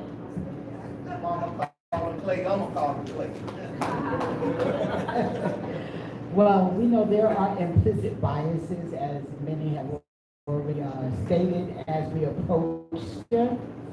And for me, it's one and the same, in that Christ revealed himself to me. And I'm like the blind man, the man that was blind and he could see, and many of the Pharisees want to question him about the validity of his healing. And he said, I once was blind, but now I see. Because in the book of Luke, the 20th chapter, we see that Jesus is talking to his disciples, and he says in verse 44, and he said unto them, these are the words which I speak unto you while I was yet with you. This is after the resurrection. And all things must be fulfilled, not breaking or fulfilled, which was written in the law of Moses and in the prophets and in the Psalms concerning me. So for me, that means that Jesus today was Jesus yesterday. And I thank God so much for the revelation in the scripture and what it does to me. So I don't see any imagery as it relates to Jesus. I feel Jesus' presence. I hear Jesus' voice. And when he says, my sheep know my voice, and they will not follow another. So revelation is so important. How do we get revelation? When we sit quietly and wait for God to show us some things. So the answer is yes. The same, the Hebrew Jesus is the Greek Jesus, and any other Jesus, Yeshua, HaMashiach, the Messiah, because many have adopted that name, but they're not walking as the one who gave his life for us.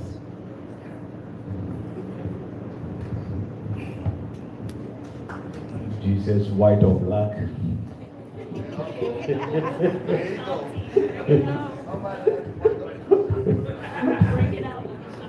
Oh, yeah. Anyway, again, I think I had said much earlier on that, you see, the culture that one happens to find himself or herself plays a very important role in how you understand the scriptures.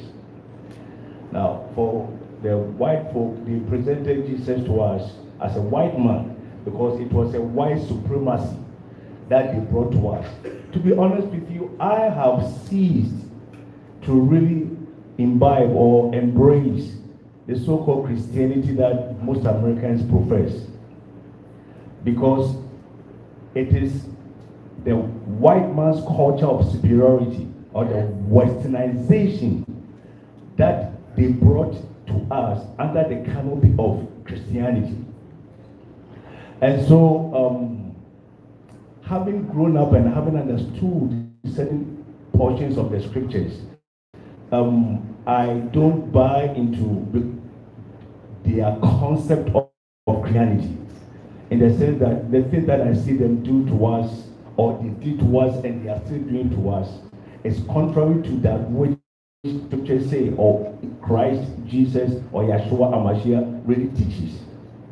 So I don't really buy into whether it is white or black, because they say it is white because they want to superimpose their culture and their whatever that they have over us, that they will always keep us under.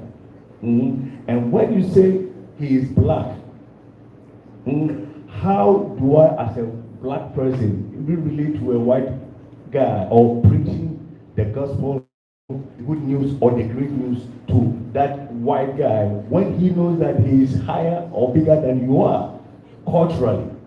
You understand? So I believe that whether he is white or black, let's look at what he did for us. He saved us when we believed in him, or when we believe in him, he saves us. And that is my point, or that is my stand on it. Jesus is still the person that he is, or the God that he is, whether he is white or black, depending on your background. I'm sorry. just goalposts around this. This wasn't about color. Okay, go back to Yeshua or Jesus. And in terms of what does the concept of Jesus mean versus Yeshua? And I think the brothers hit it over here in terms of Torah keeping. Was it greater than Torah? And who do the Christians say that Yeshua is versus who we represent as Jesus? Let's keep color out of this and just stay in the goalposts as they are here. Hallelujah. Okay, this is a tough question for me because obviously I come from a non-messianic upbringing, but a lot of my views have since changed, by the way, of which I've done an 8-hour video on recently. I'm not sure if you caught it. And this Pesach, this Passover, I'll be releasing a book, my 7th book, entitled The Messiah Codex. There is certainly a difference between the Hebrew Yeshua and the Greek Jesus. It is important to speak a thing in its natural state. I want to tell you that the Greek Jesus is the GMO Christ. And I want to tell you the Hebrew Yeshua is the organic Mashiach. When you listen to the way people are introduced, you learn a lot. The people who speak of Jesus tend to not have the same level of understanding as those who speak of Yeshua. Most people who speak of Jesus exclusively couldn't even tell you how to say his name in the language he spoke. In knowing someone's name, there's a degree of familiarity on the table. If you don't even know his name, where is the familiarity? How can you be familiar with that which he taught and can't even properly quantify his name? So it's very important. The book of Zephaniah chapter 3 verse 8 says, "For then I will change the peoples to speak a pure language." No, it don't matter. It doesn't matter whether we say Jesus or Yeshua. It doesn't matter, right? This is what they say. Here, of course. This is what they say. It doesn't matter. It's all the same. Oh, yes, it do matter. Because watch this. If we were to go back in time and speak with the Hebrew Yeshua, and you call out, Jesus, I'm here to tell you, he ain't turning around. Because guess what? That's not his name. A lot is revealed in that alone if you're really paying attention. So, in a nutshell, the Creator teaches us that at the end of days, he will change the peoples. Notice he doesn't say humanity. He said, I will change the peoples. Notice he doesn't include Israel. Israel already got that pure language. It's called Sefet HaBeliyah, the language of creation. It's called Sefet HaEmet, the language of truth. It's called Safat HaIvrit, the Hebrew tongue. The language which all nations will speak is Hebrew, the language of creation itself. When the Creator spoke and the world came into existence, the very first creative force and utterances, Yehi Or, Wa Yehi Or, light, be light. It doesn't have the same effect in English, baby. We have to come back to our language. Oh no, language don't matter. Open up Zephaniah 3 and 8, where the Creator correctly teaches us, I will restore. When we speak of restoration, we're not speaking of introducing something that's new. He says, I will restore to the peoples a pure language. So he's speaking about a language that's already here. And this is the most pertinent part of this sentence, that they may all call upon the name of the Lord with one accord. If we are looking at simply the Greek Jesus, we are losing sight of who the Mashiach that the Bible speaks of and that which is revealed through him. I'm telling you. So many things. For instance, I have that book, the Hebrew Yeshua versus the Greek Jesus. And the author is a Karaite. He's a Karaite European Jew. He doesn't even accept Jesus. But he has enough knowledge and insight to be able to speak on the topic. And in the book, he spoke about Yeshua being against the rabbis, but he brought it into context. The rabbis didn't necessarily possess no wisdom.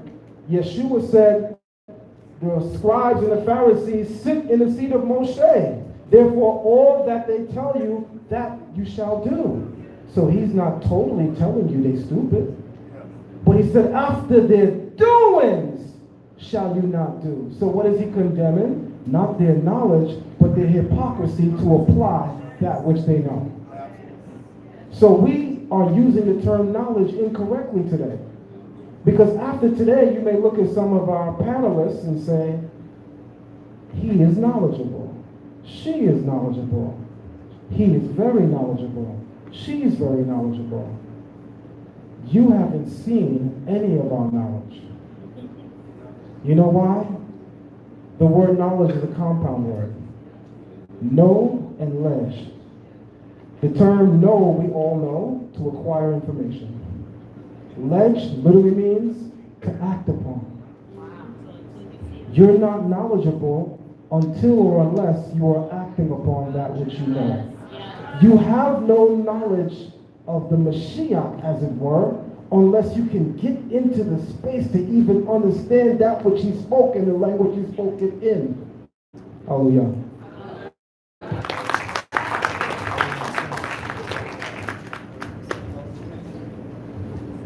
Okay, this is our last question. Last one.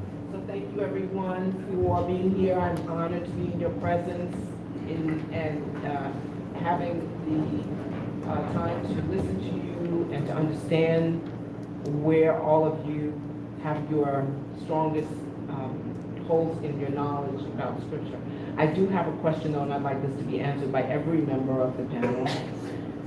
Can someone translate for me, Eli, Eli, Lama Sabachthani, and what language was that spoken in? Thank you.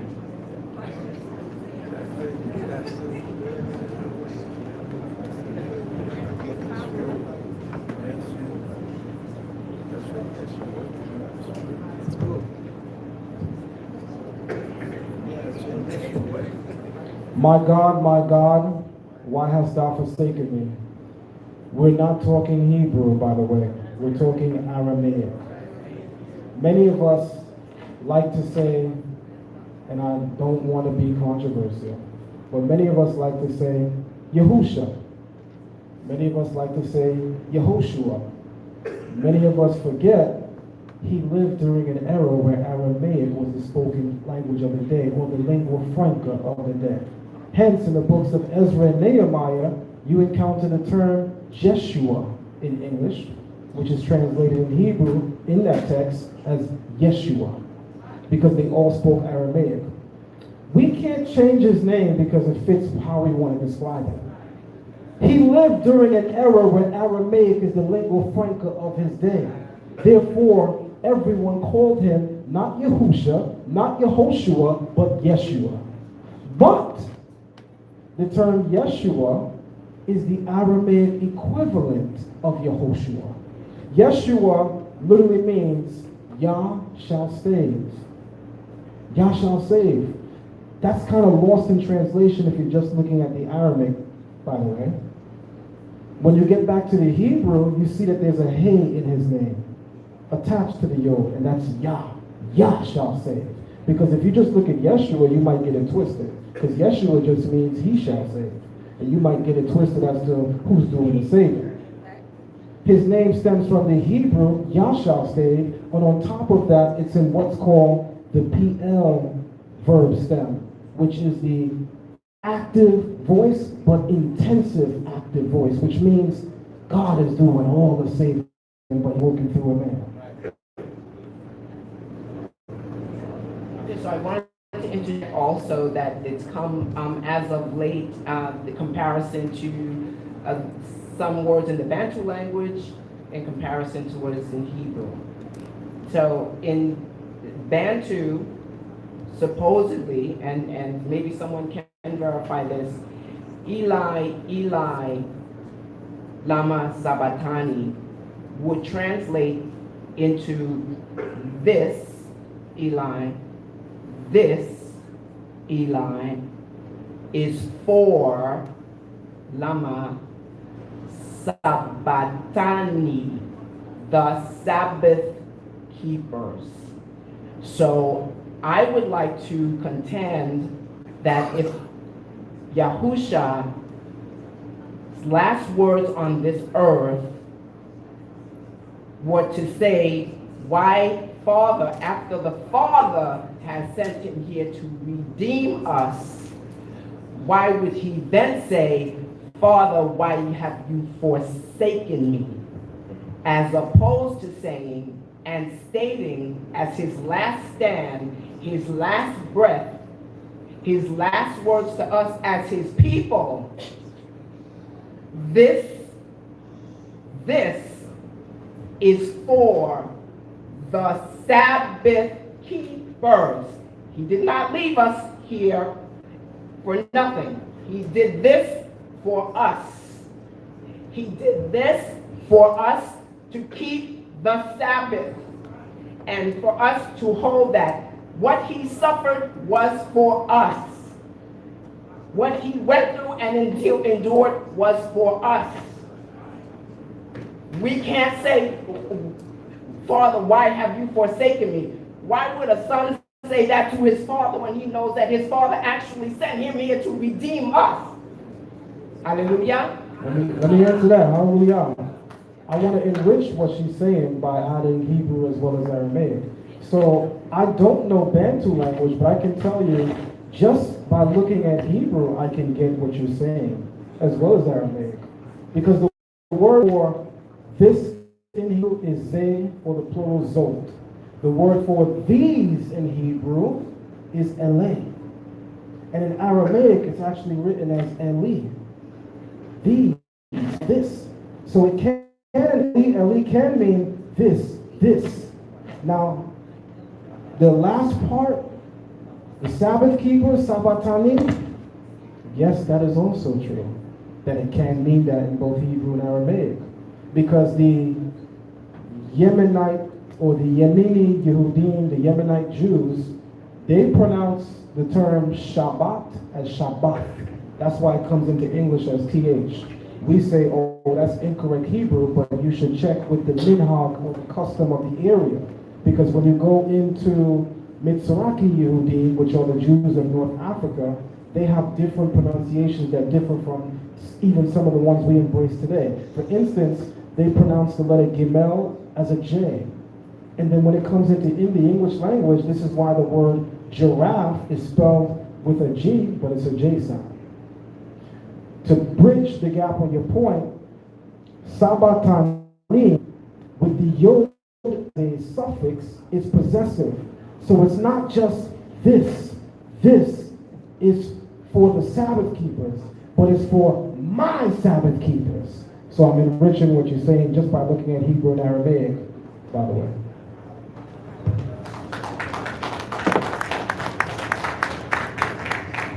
Hallelujah. So just by the way that ended up, I believe everyone's minds are in a way just enthused and tickled to learn more. And so we want to thank God for even the question and Teacher Zion and just everyone on the panel. I ask that you please give everyone a hand.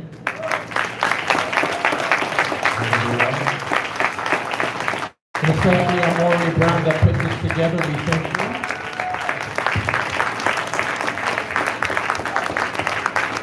Hallelujah. And so as we spend time just talking more about this way of life and especially, focusing on our HaMashiach and giving him the attention that he so rightly deserves, if there's anyone that has not really made that step in acknowledging him and accepting him into their life as their Mashiach, as their Savior, as their King to come, we want to just give you the opportunity so that we can come and pray